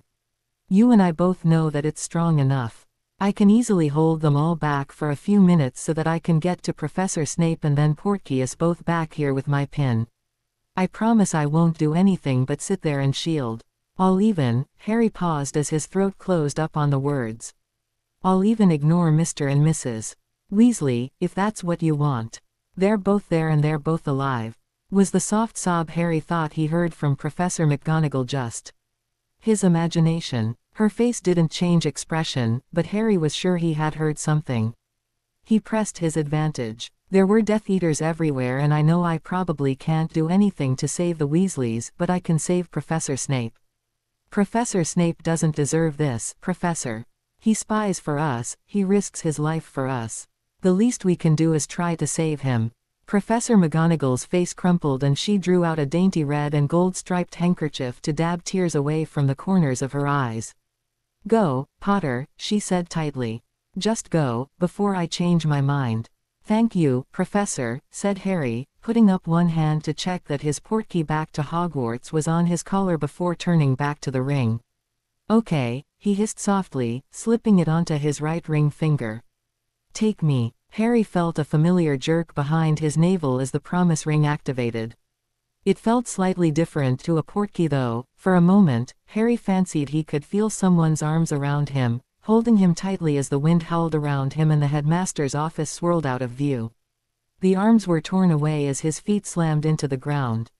Even before he stood up, Harry raised his shield, drawing power through the ring on his finger.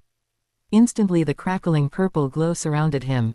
He had not needed to bring to mind a memory of fear or anger this time, filled as he was with sheer terror. He was going to face Voldemort. He was going to face Voldemort. He could not fail or the wizarding world would have no hope left. He was going to face Voldemort. Pulling the shield in close to his skin to hide the glow, he crept towards the flickering firelight in the clearing straight ahead. He could feel his skin crackling with electricity, could hear the snapping of the sparks arcing between hairs on his arms and Professor Snape's agonized shrieks slicing through the night air. Each step was an effort as his scar burned so fiercely it felt like it was burning through his forehead into his brain.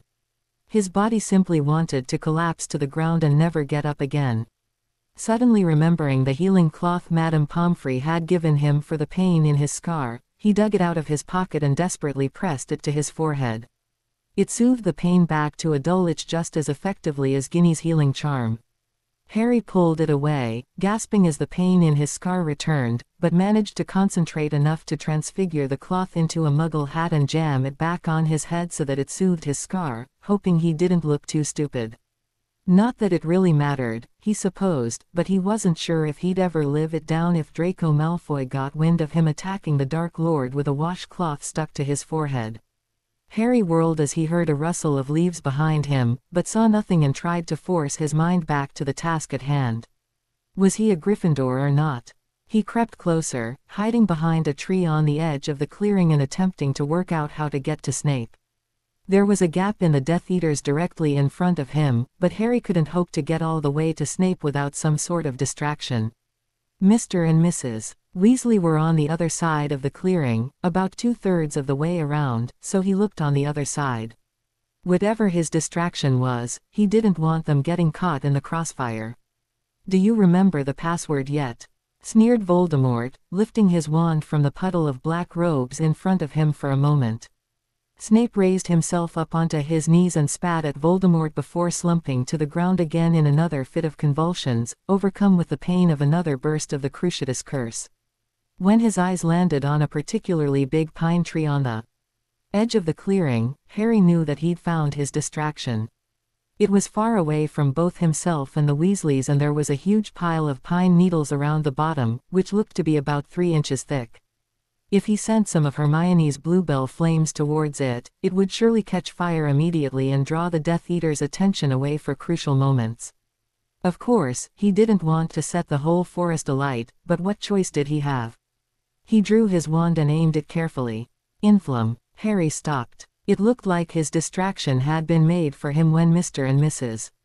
Weasley suddenly jumped and clasped their hands together, drawing every eye to them with their sudden movement. "Check them!" shrieked Voldemort, lifting his wand from Snape for a moment. A seed of worry planted itself in Harry's heart as he saw how the Weasleys' faces had suddenly changed from anxious to terrified, but he took advantage of the distraction and darted out into the clearing towards Snape. Wormtail moved forward to check over the Weasleys' bonds. "Oof!" he yelped as he ran into something solid and invisible just behind them. Harry's heart sank as the Death Eater grabbed an invisible arm and began to drag the person away from Mr. and Mrs. Weasley. Was this Dumbledore's rescue attempt gone wrong?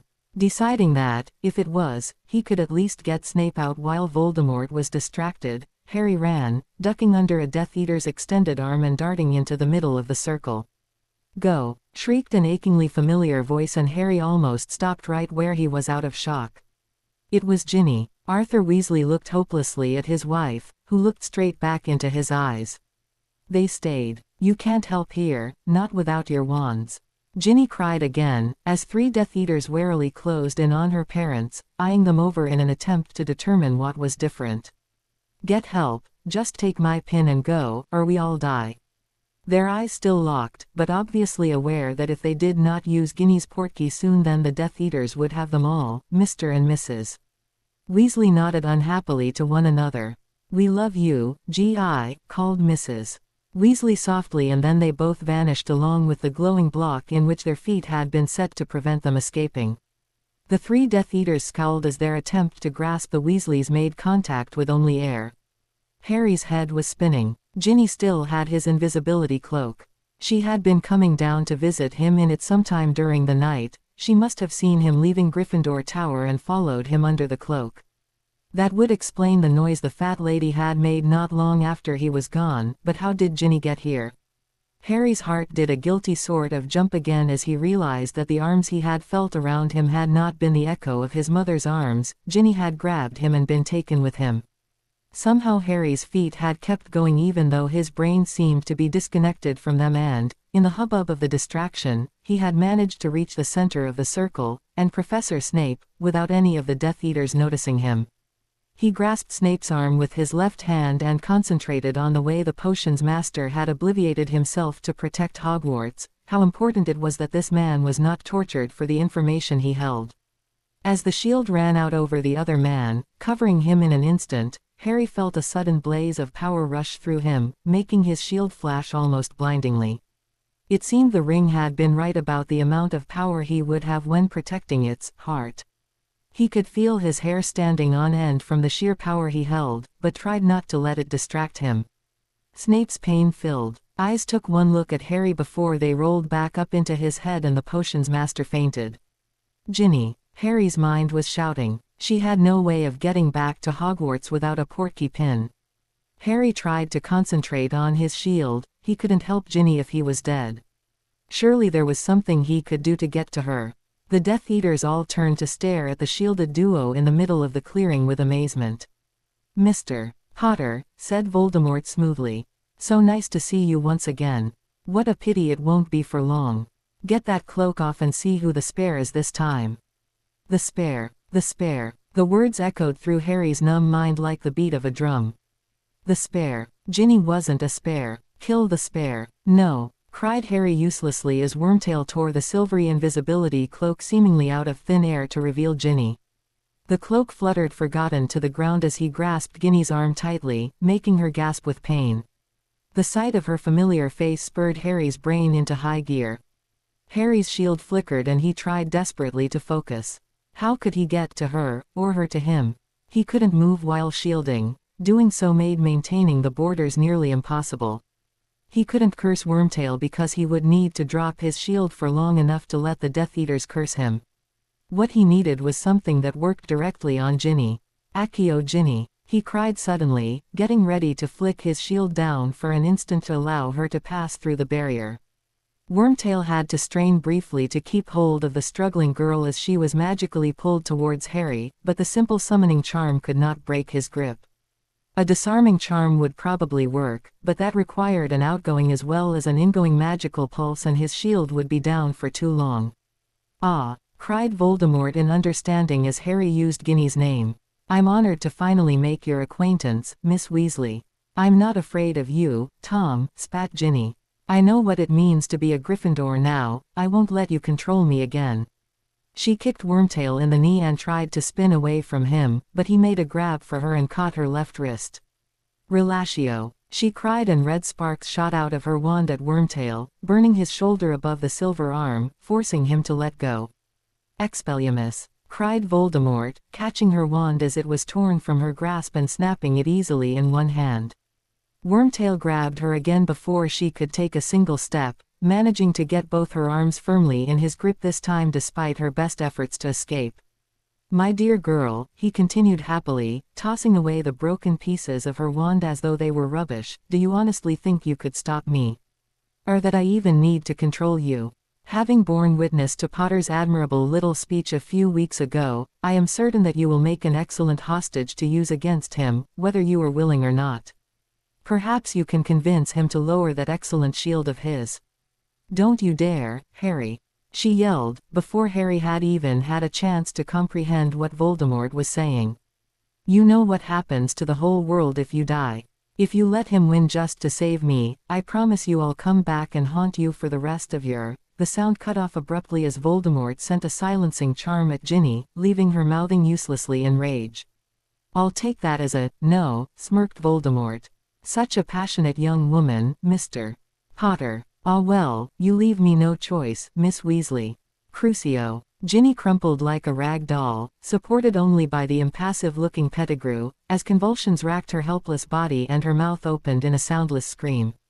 Harry's concentration faltered for a moment, and the shield faltered with it, but he concentrated on what Ginny had said, "Don't let him win just to save her," and managed to strengthen it enough to take the curses that were hurled at him. "I see," said Voldemort softly, raising his wand and allowing Ginny to collapse limply, panting soundlessly, in the grasp of Pettigrew's seemingly immensely strong silver arm. "Perhaps you would like to hear her this time.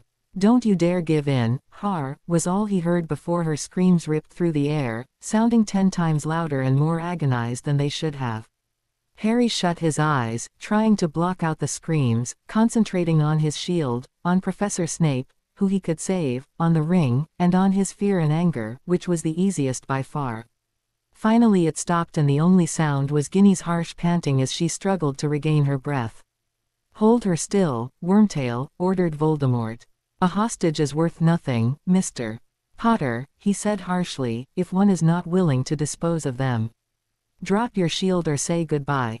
Harry just sat there, gripping Snape's arm tightly, hardly registering Voldemort's words as an ultimatum. "It's not your fault," whispered Ginny, shooting arrows through his heart with the tenderness of her reminder as she struggled violently to get away from Wormtail. Time seemed to slow to a crawl as Voldemort started the words of the fatal curse. Everything seemed to be happening at once, and Harry felt as though he was split 5 ways, like he was separate from his body, just a passive observer. Harry wasn't sure if Ginny's life flashed before her eyes, but it certainly flashed before his. Dancing in their room together, her squealing and running upstairs again when she first saw him at the Burrow, eating ice cream with her, laughing with her, the way she looked at the Yule Ball, her elbow in the butter dish, the smile they'd shared at Percy's expense on platform 9 3/4, tickling her, shutting the idiotic singing, get well, card she'd given him under the fruit bowl, the way her mischievous smile had seemed to light up the room when he had first said her, waking up next to her, holding her. "Let her go, Wormtail," roared Harry hopelessly, ripping his portkey pin off his collar and dropping his shield for an instant to banish it towards her, giving his wand an extra twist to activate the portkey during flight, but it would never reach her in time. He could never hope to get out another spell before Ginny was. "I love you," she said softly. "Ginny." he cried, the tears streaming down his face in earnest now as Voldemort finished the words and he watched the green stream of light and the portkey converging on her in what seemed like slow motion. Wormtail seemed to be struggling to get a better grip on Ginny and finally managed to pin her arms to her sides by wrapping his pudgy arms entirely around her body, but then spun them both around so that what was he doing? Pettigrew stiffened as the stream of green light hit him in the back, standing motionless for a moment in time before he slumped and began to slowly fall forwards on top of Ginny. Before he had moved so much as an inch, the Gryffindor pin sank into his back and they both vanished, portkeyed to safety at Hogwarts. Dumbledore had once told Harry that Wormtail's life debt to him might come in handy. Harry had never been able to imagine a situation where he would have been glad to have a bond to Pettigrew, but "Then we'll do this the hard way," roared Voldemort furiously, distracting Harry from his introspection. "Don't kill them, yet. Just break that shield down." Snape groaned, waking up and pulling himself up to a half-sitting position. He trembled violently with the pain left over from the Cruciatus curse as he looked around. "Look out!" he cried in terror, flinching as 20 unforgivable curses hit the shield at once and all bounced back at their casters' hastily erected shields without noticeably affecting Harry's shield.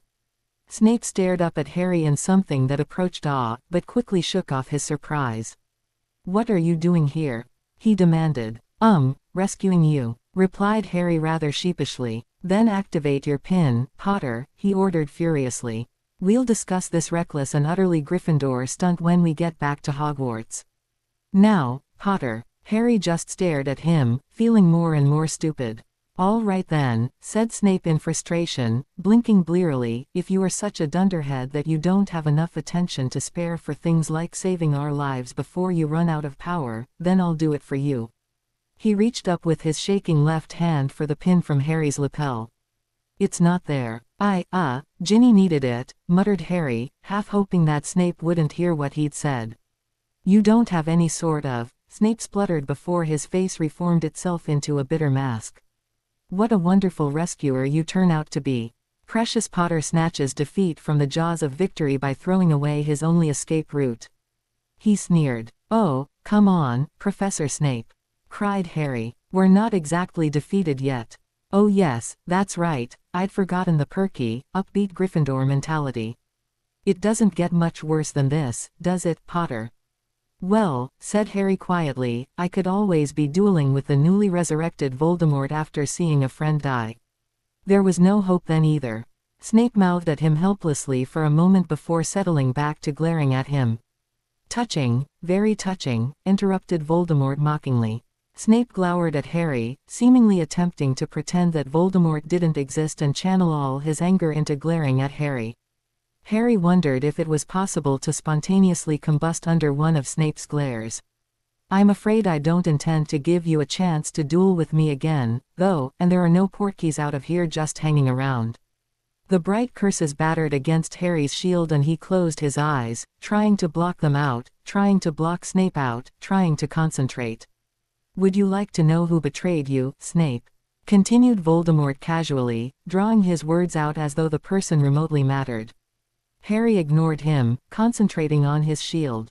At this stage, he didn't care who the spy was, he just wanted to get himself and Snape out alive.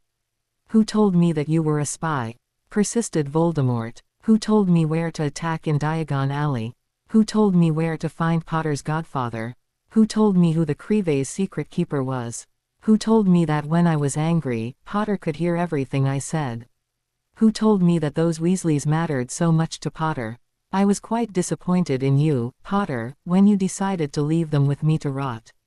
"What were your words again?" Voldemort put on a mocking voice. "I know that your parents are proud of me and I'm not sure what I'd do without that." The Death Eaters laughed derisively and, in spite of himself, Harry found that he was listening. How could Voldemort have known? Only he and Ginny had been there when he'd said that. "Listen closely, Snape, because I know that you have been longing to find out. I know how you have been subtly questioning each of my loyal servants. I know how tirelessly you have searched." Snape scowled, but seemed to be listening along with Harry even though he was not giving Voldemort the satisfaction of eye contact. "His name," pronounced Voldemort smugly, pausing as though about to Drop a bombshell, is Harry Potter. What? Cried Harry in confusion, momentarily forgetting to maintain his shield. The Death Eaters around him reacted instantly, sending a dazzling array of curses towards him. Harry only just managed to slam his shield up soon enough to bounce them all back. When Harry looked back at Voldemort's out-of-focus face, he knew that the Dark Lord's plan had at least partially succeeded. Although it had taken time for the curses to reach the shield, two objects had escaped the barrier in the split second it was down. Voldemort sneered and held up Harry's glasses, and two wands. Harry clutched his arm holster hopelessly, even as Snape snapped, "Foolish boy. Concentrate on that shield. Your rage was such a sweet drug, Potter," sneered Voldemort, putting the two wands together in his hand and firing off a curse that seemed to be twice as powerful when it struck his shield. Harry groaned in horror. But what was even sweeter was your innocence of the fact that by your very emotions you damned your friends. "You liar," Harry yelled back, making sure to keep his concentration balanced between his anger, the ring, Snape, and the borders of the shield. "Oh, am I?" asked Voldemort, smiling nastily. "Have you never been so angry that your skin started to tingle with rage? So angry that your emotions pulled me to you, to share your pitiful life for a few minutes? Did you never wonder that if your connection to me has strengthened, it only makes sense that it would go two ways?" Harry felt sick. Yes, of course it made sense. His brain whirred desperately as he tried to put it all together. He could feel the borders of the shield blurring and fading as his anger gave way to self-disgust and a bitter disappointment that seemed to consume him. It was all his. "Look at me and focus." Snape's voice cracked through his distraction like a whip, and the habit of 5 years of potions classes startled him into obeying immediately. He turned to look at Snape, who was sneering at him in the manner he had done since the very first potions class, giving him a focus for his anger. As he focused on nothing more than his shield and Snape's face, Voldemort's taunting died away to a barely audible background noise. "Now for once in your life," continued Snape in a disgusted voice, "concentrate on what you're meant to be doing. It does not matter how Voldemort got the information. This is not your fault. It was the only time in your miserable, lucky life you took all the reasonable precautions. Not even Dumbledore thought of this." Harry stared at Snape in amazement. Was Snape actually defending him? In amongst all the insults and harsh tones, he thought he might have found a bit of concern and understanding. The shield stood firm and bright around them both against another volley of curses as Harry easily balanced his anger with his need to protect this new Snape. "You would have absolutely no idea how tired I got of telling your completely irrational mother that things were not her fault. That was out of your control, Potter, unlike this misguided and entirely stupid stunt you've pulled in coming here. Now move your shield back to cover only you, to conserve your power. I will not be responsible for both of our deaths." "I'm not leaving you here," said Harry firmly. "Too many people have died while I lived. Besides," he shrugged, "I've got loads more power when I'm shielding you than when I'm not because I've got Mum's ring." Snape's eyes widened in sudden understanding and Harry pressed on quickly. "Professor Fig made me promise not to tell anyone unless I had to, and I didn't even know it was from you until about an hour ago. I know all about, what happened. I'm really sorry." Snape nodded slowly, the ever-present glare softening to be filled with a pain that almost rivaled what had been in his eyes after the Cruciatus curse. He didn't shift his eyes from Harry's face, staring at him with a strangely non-malicious intensity that made Harry a little uncomfortable.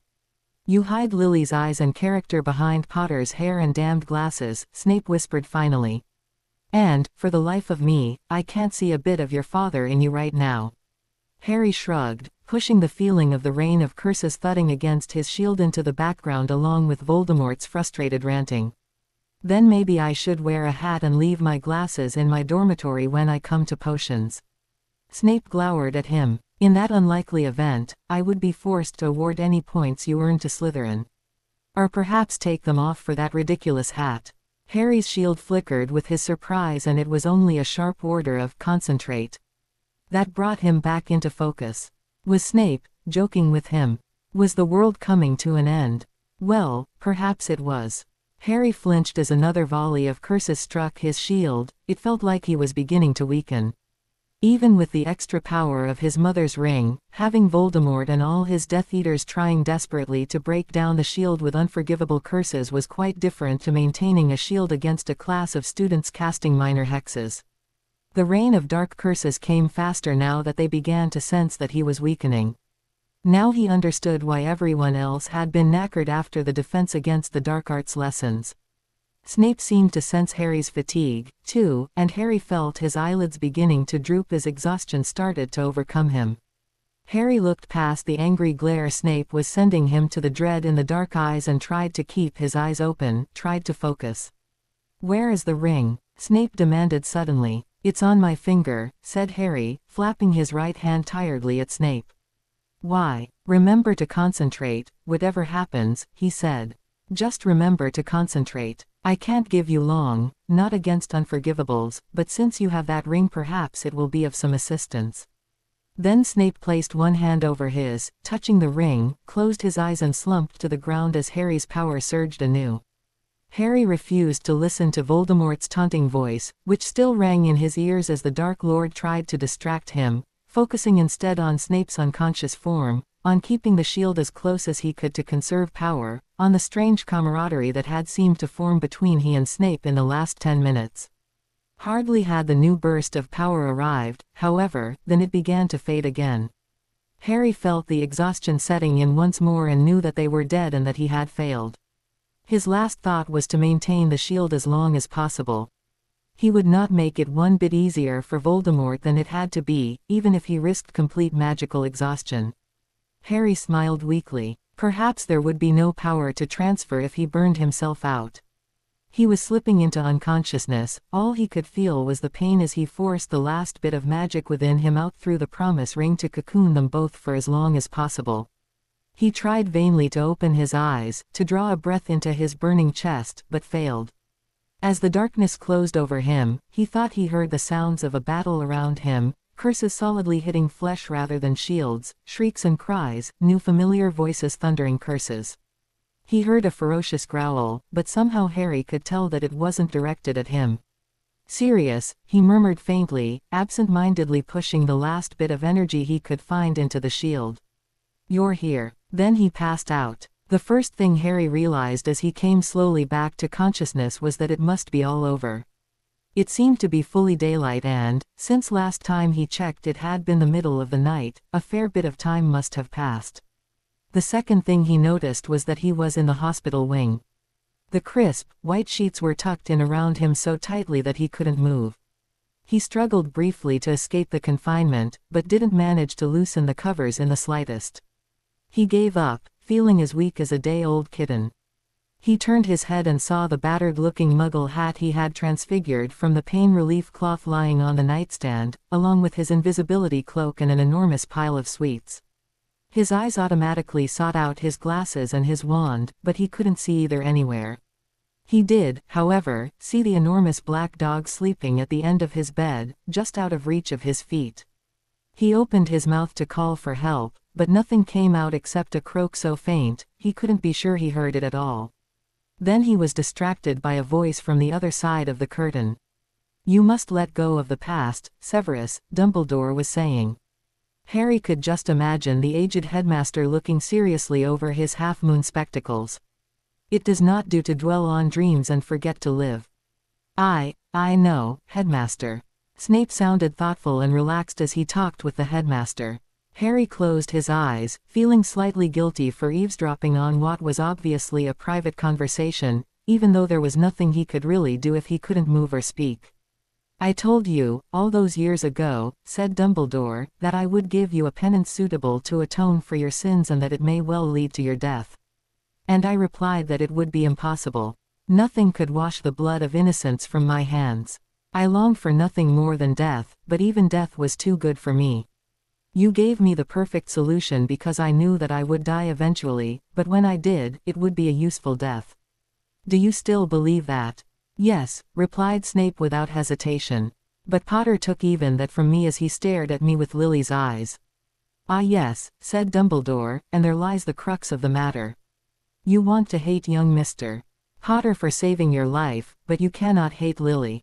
There was a long silence, in which Harry tried wriggling again and managed to move his hand enough to loosen the sheets pinning him to the bed until he could worm one arm out. The effort exhausted him and he relaxed again. "He is Lily's son," replied Snape with a sigh. I could feel it. He had that relaxed aura of power as he spoke to me, exactly the same as Lily carried about her wherever she went. Those ridiculous glasses that Potter wears were gone, and when I looked into his eyes, I saw not his father, but his mother. "Is he?" Snape trailed off helplessly. "He will eventually recover, I am sure," Dumbledore reassured him. It was doubtful for a while. He sustained the shield for a full minute after he fell unconscious. Snape drew in his breath sharply. "How?" "He used all his magic," replied Dumbledore gravely, "including his own life force, to sustain that shield right to the end. Even Muggles have a little magic in them to keep their bodies running, and he used it all, right down to the last drop. I feared that we were too late, especially since after Voldemort's followers fled, we had to finish breaking down the shield to get to you both. Now that we have restored enough magic in him to keep him breathing and his heart beating, it is only a matter of time before he recovers." "Foolish boy," spat Snape. "Risking his life, and the future of the wizarding world to rescue. To rescue you, Severus. You. And some people believe that it was worth the effort." "Yes, sir," said Snape contritely. "Why is it so hard to believe?" asked Dumbledore softly. "Lily would never have left you to madness and death. And James wouldn't have either." "I know," replied Snape in a mournful voice. "If it's all the same, though, I would rather owe my life to Lily Evans than to James Potter." "How about to Harry Potter?" "He is neither of his parents, Severus. If you expect him to be Lily, you will be disappointed, as you were when you expected him to be James." There was a long silence. "You must let her go, Severus. You cannot keep holding on to this love you had for Lily. She has been dead for almost 15 years. Don't you think that she would like to rest?" "Yes," said Snape with a sad smile in his voice. "She would. I suppose." There was a pause, then Snape sighed, a small, weary sound. "You do know, Albus, that if I had managed to get there just 2 minutes earlier, she would have lived." "No," said Dumbledore firmly, "she would have died, and you would have as well. You did everything you could, Severus. No one, especially not Lily, could have asked any more of you. Your presence as a spy this past year has saved countless lives, and I, for one, am glad that you lived. None of them would have had a chance without your timely warnings. The Johnsons, the Changs, the MacDonalds, the Madleys, the Quirks, the Bones, the Pritchards, need I go on, Severus? We have lost only 4 lives to the war in this past year, and 2 of them Death Eaters. Whether or not you managed to give your life for the cause, I consider your debt well paid. As for Lily, you could not have saved her, Severus. You did not fail her. I am certain that she would have been proud of you right now." Silence reigned for a few moments before Snape sighed. "You're right," he said. "You're right, although I expect I will spend the rest of my life convincing myself. There was nothing I could have done." Harry sighed inwardly, thinking of the doomed romance between his mother and Snape, and shakily lifted his right hand in front of his face, close enough to focus on the silver ring on his finger. As he watched, the promise ring loosened into a perfect, tiny S, looking almost liquid as it sailed up onto the back of his hand and raised itself up on its coiled tail. The minute silver tongue darted out to taste the air, and its emerald eyes almost seemed to glow as they looked into Harry's eyes. "Goodbye, son of my heart's beloved," the promise ring hissed, then it seemed to flicker for a moment before dissolving in a cloud of silvery dust, spreading glittering fragments all over himself and the bed. Harry let his hand fall back onto the covers and shakily wormed a foot through the tight covers to kick Sirius in the ribs from beneath the sheet. The enormous dog jerked awake with a growl, but froze as he met Harry's open eyes. Letting out one deep, joyful bark, he bounded up to the top of the bed and began thoroughly licking Harry's face from chin to hairline. "SSSI," whispered Harry, weakly attempting to push his godfather away. More light flooded in as the curtains around the bed were wrenched apart. "That's disgusting, Black," snapped Snape. "If you keep that up you'll drown him." Sirius instantly changed into human form between one lick and the enormous hug in which Harry suddenly found himself being engulfed. "Don't you ever do that to me again, Harry," he growled, pulling back to glare at him. Attacking the ruddy Dark Lord. I've hardly slept for 3 days. I've been so worried. 3 da? Asked Harry in a feeble voice, trying to force his vocal cords to make some sound. Harry, shrieked a childish voice. Tiny feet pattered across the room and Sally hauled herself up to sit beside Harry in bed, the same way she always had with Remus. One small chubby arm wound its way around his arm and she clutched him tightly. You made me scared, Harry, she whispered faintly as Remus slowly struggled over behind her, leaning heavily on a cane. I'm afraid that we've all been rather worried about you, Harry, said Dumbledore gravely. You were fortunate to survive. Harry hung his head. I'm sorry, sir, he replied, strength returning slowly to his voice. It would have worked, but I couldn't just let Ginny. Quite right, Harry, said Dumbledore with a sigh.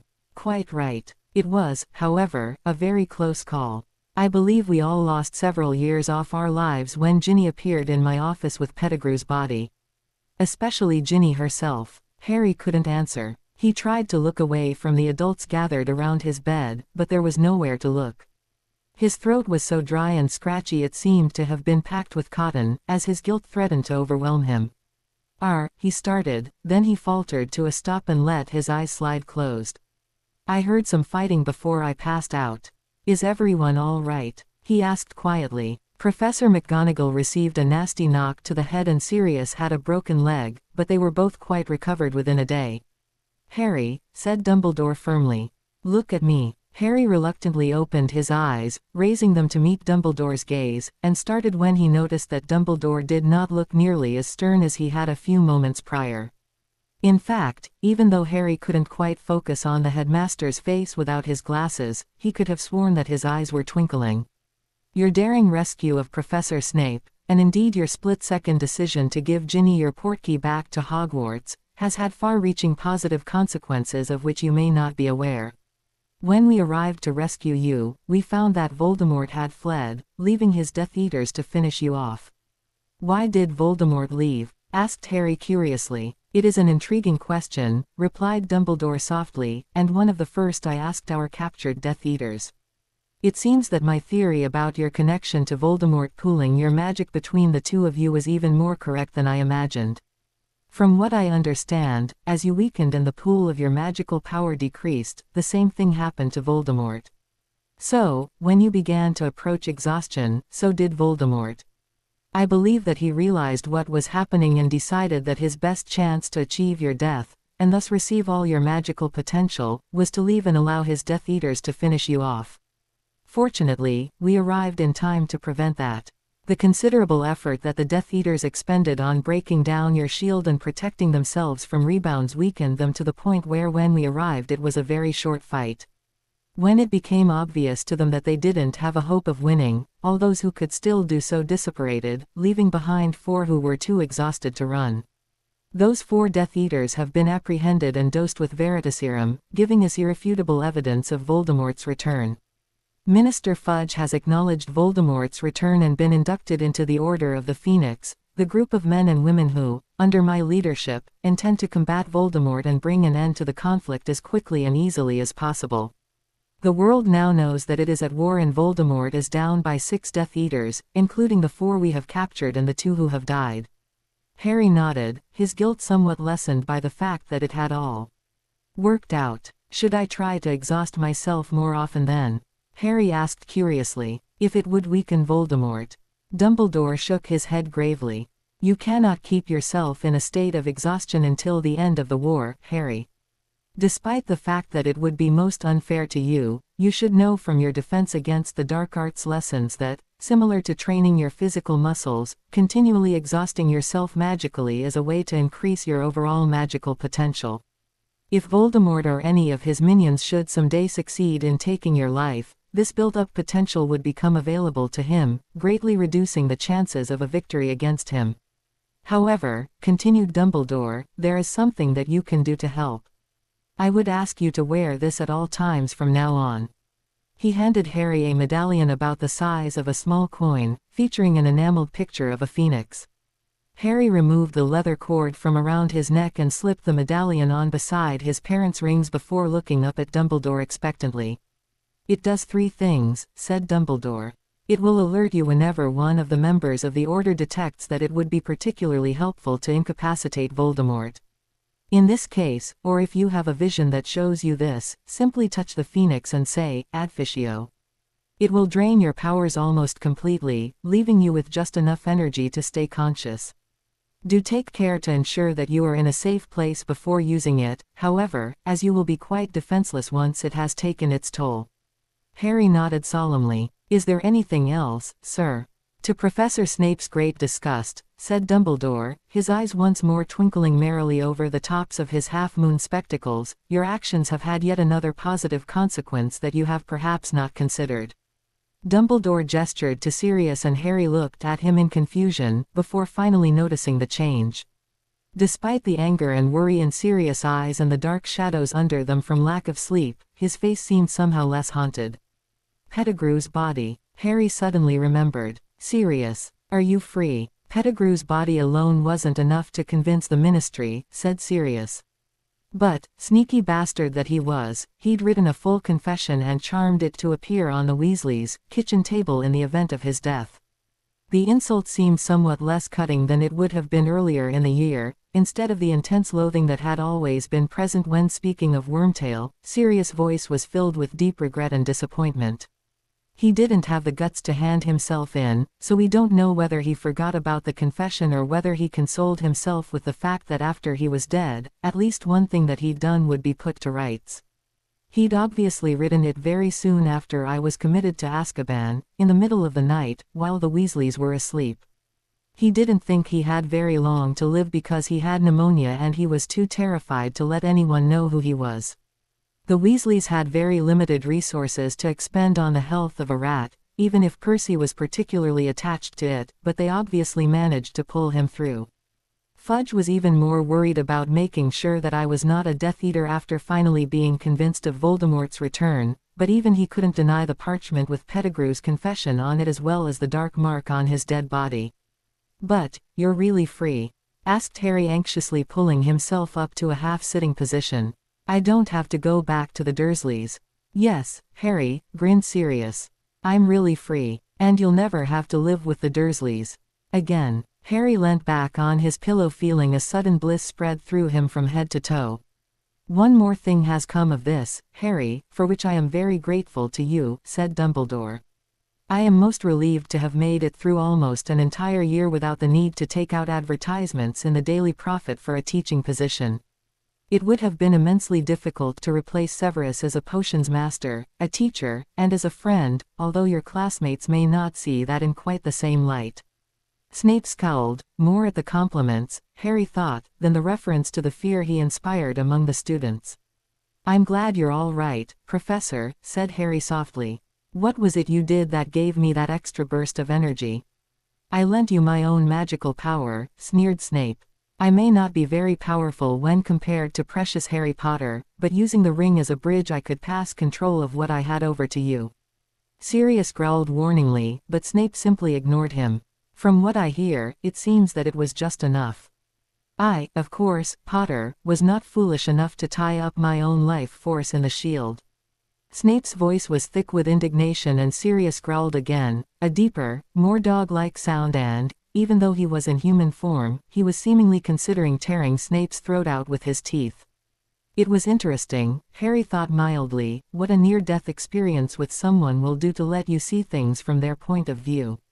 After the situation with Hermione and the troll in the girls' bathroom, it had been rather difficult to go back to viewing her as just a stuck-up, bossy know-it-all. After looking into Snape's eyes in the heat of battle, as they glowed strangely with the reflected light of the latest barrage of unforgivables, it was easy for Harry to see the guilt, pain, and worry lingering there, even hidden behind the familiar sneer. Harry held up a hand, bringing Sirius' attention to him. Don't, Sirius, he said softly. I'll explain later. He turned back to Snape. Thank you, Professor. I hope you are doing all right.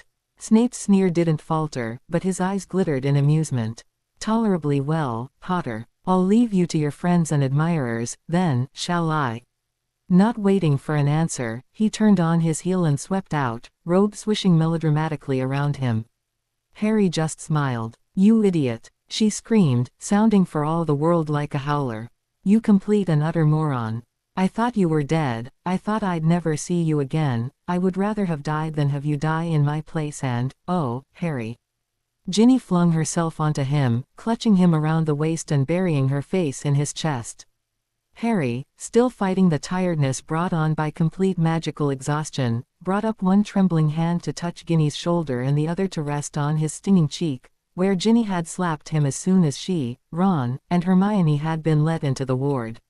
He raised his eyes to Ron, who rolled his eyes and mouthed, "Girls." Then followed Hermione out as the couple made a hasty retreat. "Ginny," soothed Harry, "I'm sorry. I scared you and I'm sorry. You scared me too, I thought I was going to lose you. And I'd never told you." He blushed and stopped as Ginny raised her head from his chest. "Told me what, Harry? Did you know that you're the first person to ever say that to me?" asked Harry softly. "Well, I suppose my parents did, but I don't remember that. I don't remember anyone ever saying anything like that to me. I think I feel the same way about you, Ginny." "What?" prompted Ginny, her smile seeming to light up her eyes, sweeping away any remnant of Harry's doubt. He smiled back at her and said the words. Neither of them noticed when Madame Pomfrey came in a few minutes later to tell Ginny that it was time to leave. The corners of the motherly matron's mouth quirked briefly and she quietly backed out, shutting the curtains behind her. Since Harry's wand and glasses had not been recovered from Voldemort and Ginny and Sirius' wands had both been broken, the three went for a brief trip to Diagon Alley as soon as Harry was strong enough to walk around. The Daily Prophet had announced Sirius' innocence over a week beforehand, but Sirius still received some disbelieving looks from the few witches and wizards who recognized the laughing and smiling man escorting Harry as the feared Azkaban escapee. Harry found himself fingering the portkey back to Dumbledore's office on his collar nervously. They visited Sophia's superior spectacles first, so that Harry would actually be able to see what he was doing, and for the first time in Harry's life he was actually allowed to choose his frames. The sleek gold and silver frames Sirius suggested, however, looked so strange on his face that he could hardly recognize himself, and so, flattening his hair nervously over his scar, Harry asked the shop assistant if they had any black frames. "Ah," she replied, "I think I know what might appeal to you." Our Boy Who Lived range of spectacles has been very popular with the young people recently, ever since Harry Potter came to Hogwarts with his rather unique style of glasses. Harry heard Sirius make a half-strangled sound that could have been a suppressed laugh, while Ginny began coughing very suspiciously, but the shop assistant was unperturbed, opening a drawer near the front of the shop with 20 or so different black-framed, round-rimmed glasses and plucking out a pair. "There you go, dear," she said, placing the frames on Harry's face and tapping them with her wand to make the prescription charm adjust to his eyes. "You could almost pass for Harry Potter once you get a bit taller, you know, with your dark hair and those green eyes. All you need is a scar in the middle of your—" The shop assistant had reached out a hand and brushed Harry's fringe away from his forehead, then stopped in sudden, shocked realization. Sirius howled, Ginny doubled over with laughter, and even Harry couldn't resist a wry grin. The presence of his godfather and girlfriend, who were obviously not jealous and found the situation absolutely hilarious, made him feel comfortable with his fame for the first time despite his horror at the idea of an entire range of glasses modeled on his own. "I guess I'd better get these ones then," he said slyly. "I wouldn't want to make you change your whole range." Harry paid the odd and profusely apologetic shop assistant, as Sirius was still helpless with laughter, but a few minutes later it was with some trepidation that they stepped into the darkly lit and creepy interior of Ollivander's. If Ollivander was one of those who disbelieved Sirius' innocence, he might refuse to give him a wand. But their fears were unfounded, as Mr. Ollivander greeted them all with recitations of the characteristics of their old wands, reacted with dismay to their fates, and set about finding them all new ones immediately. Ginny and Sirius both managed to find new wands fairly quickly, but Harry didn't seem to be suited to any wand in the shop. One produced a few half-hearted gold sparks as Harry waved it vigorously, and Ollivander set it aside with an odd look. When, what seemed like hours later, Harry had tried every wand in the shop that was even remotely possible, Ollivander sighed and turned to Harry.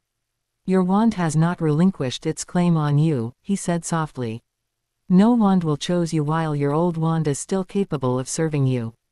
This one will do the job for you for the time being, but I do hope that you will eventually get your old wand back. Seldom have I seen a better match than between you and that wand, and I believe that nothing short of its destruction will break its connection to you." With those ominous words, Ollivander wrapped up all 3 wands and accepted payment. When Harry was finally released from the infirmary, it was time for the O. Harry had spent his last few days in the infirmary trying to catch up with all the revision he'd missed and hoping that his imperfect wand and exhaustion wouldn't lower his scores too much. Hermione, having started studying so early, irritated everyone else in the common room by chanting long and complicated sequences of information under her breath that far exceeded anyone else's understanding. Even Ron had buckled down in Harry's absence and began to study properly. The tests went on for 6 days, and during this time the common room was a quiet and somber place every evening, as it was not only time for the O, but the 7th year NE as well. 2 first-years who had begun to play a loud game of exploding snap the night before the first day of testing spent 3 days in the infirmary regaining their voices after being simultaneously hit by 5 silencing charms. By the time Harry finished up his last test, the only exhaustion plaguing him was a bone-deep pain in his right hand from continually writing, swishing, flicking, and stirring. If this was the O, he could hardly imagine what the NE would be like. Both the O and the NE were graded magically overnight, and each student received a sealed envelope at breakfast the morning after the exams were completed, stating their marks. Harry, to his great relief, had managed to get high scores, mainly thanks to his exceptional marks in defense against the dark arts. Ron was pleased with his scores as well, having done almost as well as Percy and certainly better than the twins had done. Hermione, of course, did brilliantly, topping the class and, according to Hogwarts, a history surpassing the highest score ever recorded. She was literally floating on air when Ron found out about it and cast a levitation charm on her, yelling, "Behold the smartest witch ever!" and attracting every eye in the hall. Hermione went bright red and begged to be let down as the Gryffindors burst into thunderous applause, followed by the Ravenclaws, Hufflepuffs, and a few of the Slytherins. When she finally floated back down to her seat, glowing with pride and embarrassment, she slapped Ron affectionately on the shoulder, chiding him at his unrepentant grin. It was Fred and George, however, who really created pandemonium. They had been uncharacteristically quiet for the latter half of the year while busy working on jokes to keep their family afloat, and had become almost unrecognizable when studying for their NE. Once the NE were over, however, they struck out more exuberantly than ever in the form of absolutely hilarious pranks. No one was safe from the twins' inventions: fake wands, drenching drops, midget mints, mud mortars, giant jelly, and even the classic canary creams were turning up all over the castle, to the great embarrassment of everyone, students and teachers alike. The twins even managed to convince Madame Pomfrey to accept a fire-belching brownie, causing Sally to shriek with laughter as the dragon lady breathed fire. Gryffindor Midas sweets, which made everything the consumer touched, including their clothes, turn red, gold, or a combination of the two, somehow found their way into the Slytherins' dinner one evening. The following night it was the Ravenclaws' turn, as all their food was enchanted to plead for its life and flee whenever anyone attempted to spear it with a fork. By the last day at Hogwarts, the worst of the twins' pranks were over and things were getting back to normal at Hogwarts. Even the Hufflepuffs, some of whom had been refusing to eat for fear of the Weasley twins' final prank, could not resist tucking wholeheartedly into the sumptuous leaving feast. Despite what he and Harry had gone through together, Snape still sneered every time he looked at Harry and scowled when Gryffindor won the House Cup again despite the twins' best efforts. However, there seemed to be a little less hatred in his steely glare, and Harry could have sworn he saw a glint of hastily smothered amusement in his eyes when all the Hufflepuffs, including Professor Sprout, simultaneously developed rabbit ears and cotton tails. All in all, Harry was in an excellent mood as he returned to Gryffindor Tower for his last night at Hogwarts. Remus had finally recovered from his silver poisoning and accompanied Sirius and Sally back to his house. Sirius was going to pick him up from King's Cross Station the next day, and Harry couldn't have been happier to leave Hogwarts, perhaps because it was the first time he was actually going to go somewhere that he considered to be home. He was going to miss Ginny dreadfully, but Remus had a flow connection, so he could talk to her or even visit as often as he liked. It was with these happy thoughts running through his mind that he finally fell asleep. The circle of Death Eaters and Voldemort were gathered in a large, opulently furnished bedroom. The couple that had obviously been occupying the bed up until the time when Voldemort arrived were kneeling on the floor, trembling with fear. "You will regret this, Fudge," said Voldemort in a mockingly melancholy voice. "You and your wife will both suffer for letting the public know about my return." Fudge raised his face and met Voldemort's eyes. "I was wrong," he said stoutly. "I deserve anything you intend to deal out for being such a fool as to disbelieve Dumbledore in the first place. Kill me and someone more worthy will take my place. Kill me. The Order of the Phoenix will rise from the ashes. The Phoenix never dies." Voldemort began to laugh as 4 Death Eaters moved forward and roughly pinned Fudge to the ground. "If only it were that easy, Fudge. The war has begun once more. There will be no boy who lived this time, there will only be death, destruction, purity, and power. Make sure to scream nice and loud, Fudge, this is for Dumbledore and his precious Order of the Phoenix." Pulling a red sheet of parchment out of one pocket, Voldemort tapped it with his wand and spoke a brief incantation before holding the newly made howler above Cornelius Fudge's mouth and holding out both his and Harry's wands together. Crucio. Hundreds of miles away, Harry Potter woke up screaming. Harry was bored. Of course, it was his birthday, so it wasn't totally unusual for him to be bored, but he refused to do homework on his birthday if it wasn't necessary. Instead, he was sitting in the lounge room, fairly wallowing in his boredom. It was the first chance he'd really had to get bored so far. This summer had not been all that different to the previous ones in the overall scheme of things, it was just the little things that had changed. He had still had to do his homework, but he had been able to do it at the kitchen table, asking for help from Sirius or Remus when he wanted clarification on anything. He still helped out with the gardening, the cooking, and the dishes, but that was just taking his turn at the chores rather than being an unpaid servant to a group of people who hated him. But it was of the regular visits to his friends that Harry was most appreciative. He hadn't seen Hermione since they had left King's Cross Station. But he had seen Ron and Ginny almost every day, and that completely took boredom from his mind. Then there was Sally. Having a little sister was everything Harry had ever imagined. Harry grinned, remembering the scene at breakfast. Today was orientation day for Sally's new magical primary school, and she had been so excited that morning that she could hardly sit still. None of them had been able to convince her to wear anything other than her new school robes for the first week after they had purchased them from Diagon Alley, and she had turned up in the kitchen that morning with them on again, buttoned up slightly askew. "Happy birthday, Harry," she'd sung, before climbing up onto a chair and picking up her spoon, allowing Harry to pour milk onto her cereal for her. Her eyes bulged as she spotted the pile of brightly wrapped presents on the table. "You haven't opened your presents yet, Harry," she said accusingly. "I was waiting for you to wake up, sleepyhead," he had replied, ruffling her messy hair and pushing his cereal bowl away. He had reached for the first present and slowly unwrapped it, savoring the moment of unwrapping a real present in the presence of his family, and then laughingly surrendered to Sally's orders to unwrap faster. A sudden, sharp pain in his scar brought him back to the present, making him wince, and he fingered the pendant that he wore around his neck, wondering what Voldemort was doing. Besides the happiness of the last few weeks at home, he now understood what Sirius had tried to tell him over a year ago about the fear of living in wartime. People disappearing, perhaps forever, perhaps to turn up again tortured to insensibility or under the Imperious curse. People dying, magical and muggle alike. The Ministry, now headed up by Arthur Weasley, trying desperately to get things under control, to mount attacks on the Death Eaters' headquarters, but every week in the Daily Prophet was another sighting of the Dark Mark, more people's lives torn apart. And now Voldemort was using Harry's wand, as well. It was all his. "Harry," called a voice from the fireplace, and Harry hurried over to see Ginny's head in the fire. "Happy birthday," she cried. "What are you up to?" "Not much," shrugged Harry. "Sirius and Remus have taken Sally to her school orientation, so I'm alone in the house."